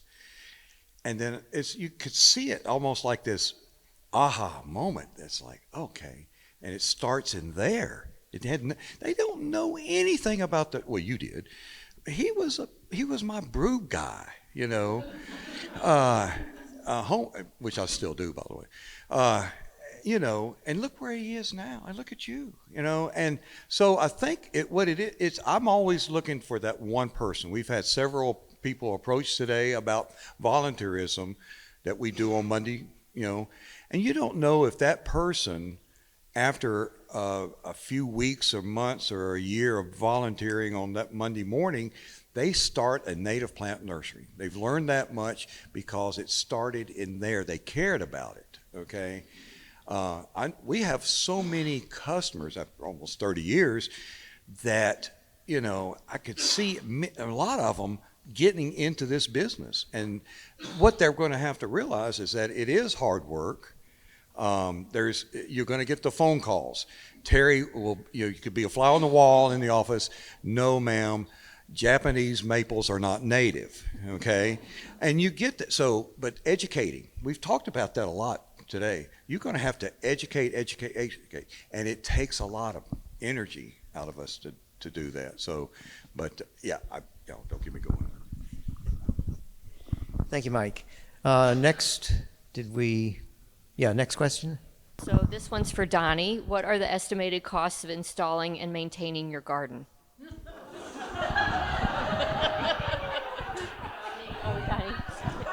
really don't want to answer. I'll say this.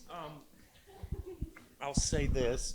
When I'm struggling with asthma, that is what art and theater fabricating scenery did to me. So I'm having a moment right now.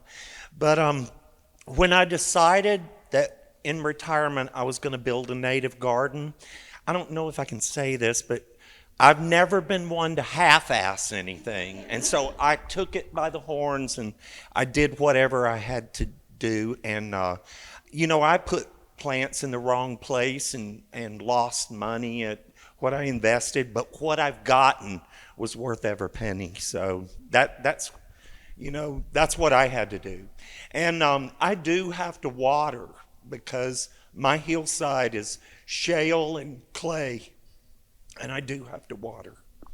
As the infant of the group, I can say I set aside about $2,000 to $2,500 a year to do plant installation, buying equipment, things like that. And I do a lot of, I have learned to propagate some of my own plants, which makes it a lot cheaper.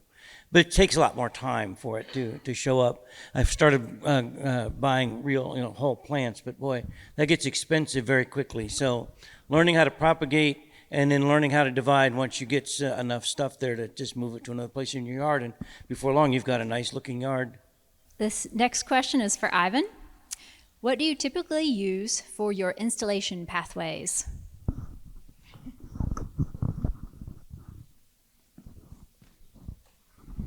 I assume we're talking about step paths, correct? So the most eco-friendly thing is wood chip pathways. We'll recommend playground mulch or cedar chips.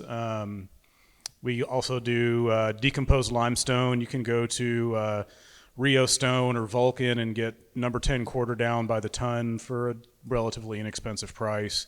It levels out really nice, but the problem is it tracks into your house on your feet if you don't have a transition of concrete or porch or something like that. And we use a lot of natural flagstone. The stone is mined from the Cumberland Plateau, and we make a mosaic out of it. We can seal it or not, but that makes a nice, beautiful, naturalistic path. It's really up to you what you want. It's just, if you're mining materials, be mindful of that you're destroying the earth in a small amount. So be mindful of that. But wood chips are probably the most eco-friendly method of doing it.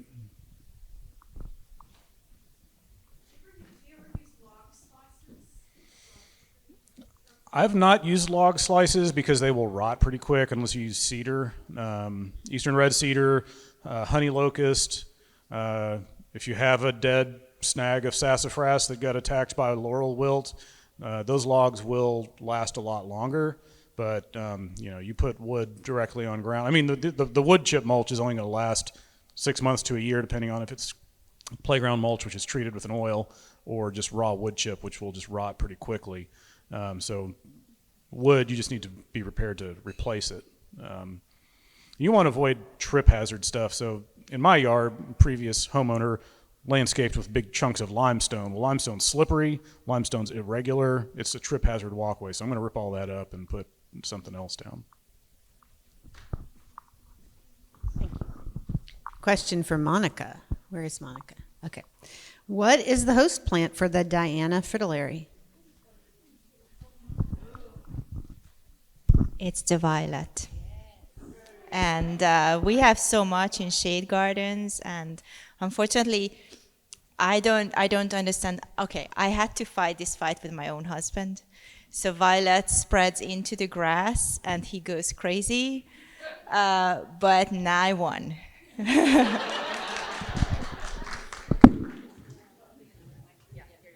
this question is for Laura, but she's not here, so I recruited John Kell to help with this, and others from Warner can probably chime in.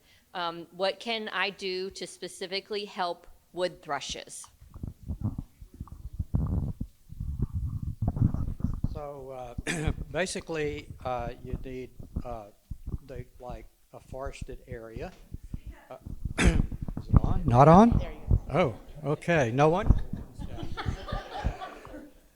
They prefer forested areas, but also understory and shrub level.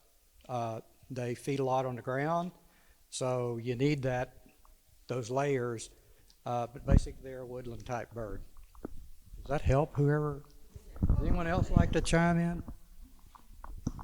They need habitat protection. And so our forests are being developed all over Nashville. I mean, just as an example, they're successful in Warner Park because we have almost 3,000 acres of contiguous forest. But if you look all around this part of the county and other parts of the county where there were forests, there are no longer forests, and they need mature forests with diverse canopy levels and lots of insects to eat. And so the best thing we can do is advocate for forest and habitat protection.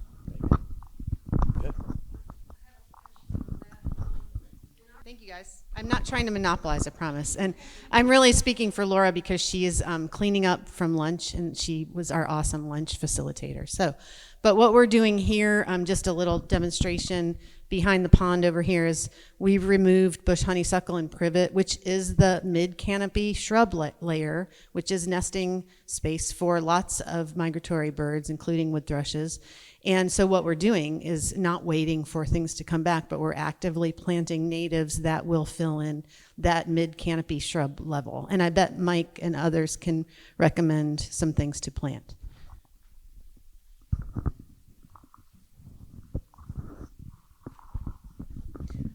Yeah, we had, I think Ivan covered that in his presentation as well, for the different layers.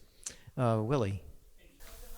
Well, spice bush, that was just mentioned, is a good mid-level shrub to have to replace the bush honeysuckle. In fact, at certain places like in Warner Park, Alisdale Nature Sanctuary, the bush honeysuckle and spice bush commonly occur together, and eventually, of course, the spice bush will lose out.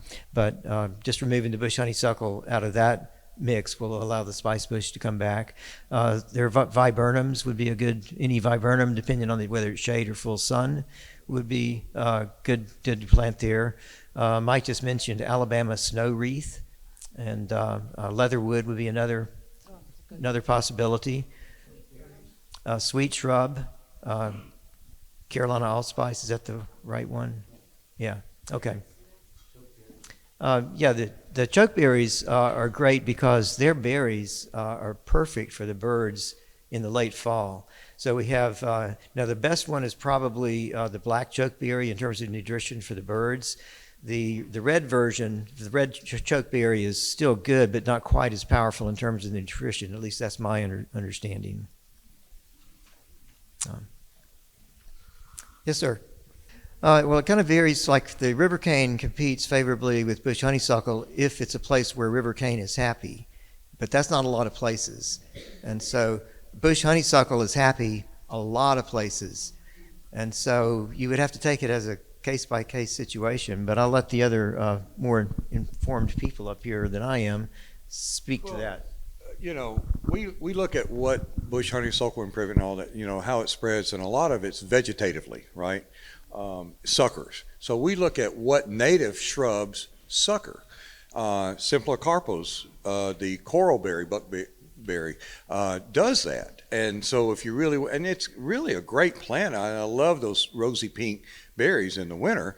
But yes, it will sucker out. So if you really want to fight back, you're going to put something in there that's almost equally as aggressive. What's that? Sumac. I love sumacs. You'll see, of course, they're short-lived. I love sumacs. Why are they short-lived? Because they keep expanding out, okay? The Rus aromatica may not, but the tree forms, and look at the fall color. But you can choke out, but I've tried it. We have a lot of people calling because they're understanding finally how dangerous that plant is. I remember as a kid coming into this park and not seeing the bush honeysuckle here. I remember that in the 60s, and the privet and all that. So it's like, wow, that happened in just a few decades of just poof, explosion, you know.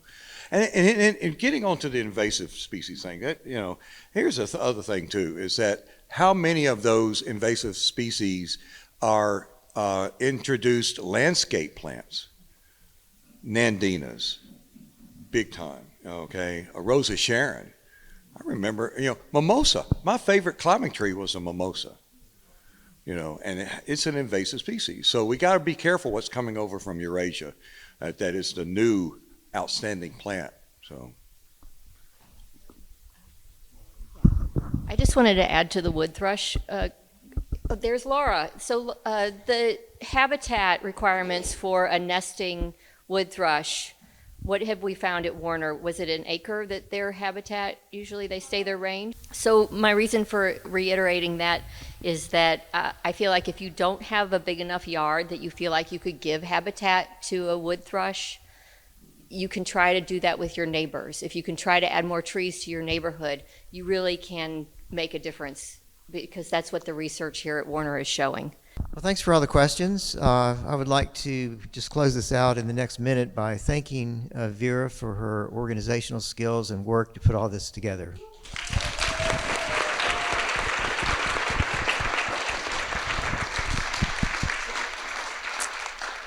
I don't think we would be here today if it weren't for her efforts. So we have, Vera, do you want to introduce the next activity, or is that going to be Rachel? Help me thank our fabulous panel.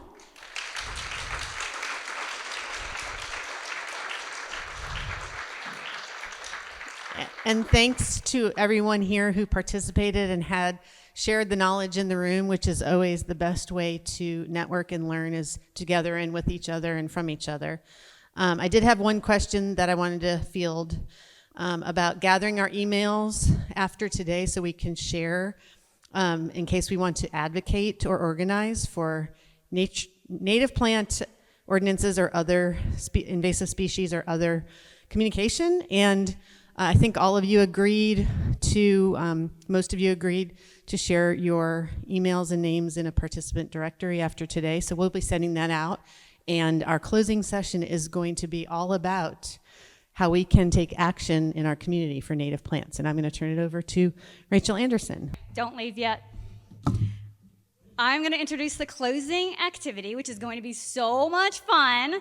But first, we want to thank our sponsors one more time. Woo! Thank you, sponsors! And our host organizations. Thank you, host organizations, so much. I also want to remember to thank our amazing committee members. You're going to see a lot of them outside here in a minute, but thank you, committee members. Woo! And all of our volunteers and staff today that have done so much. Woo! Good job. Okay. So now it is time for us to take action for native plants in Nashville. For our final activity, you are all going to get the opportunity to go outside, network, share ideas, and take action to create positive ecological change in our city. So this is what you're going to do. We are going to show that you care. So care, I did not come up with this. Who was it that came up with this? Joanna came up with this. We came up with these 4 initiatives, and Joanna rearranged them, and they formed the word CARE. So perfect. So thank you, Joanna, for that.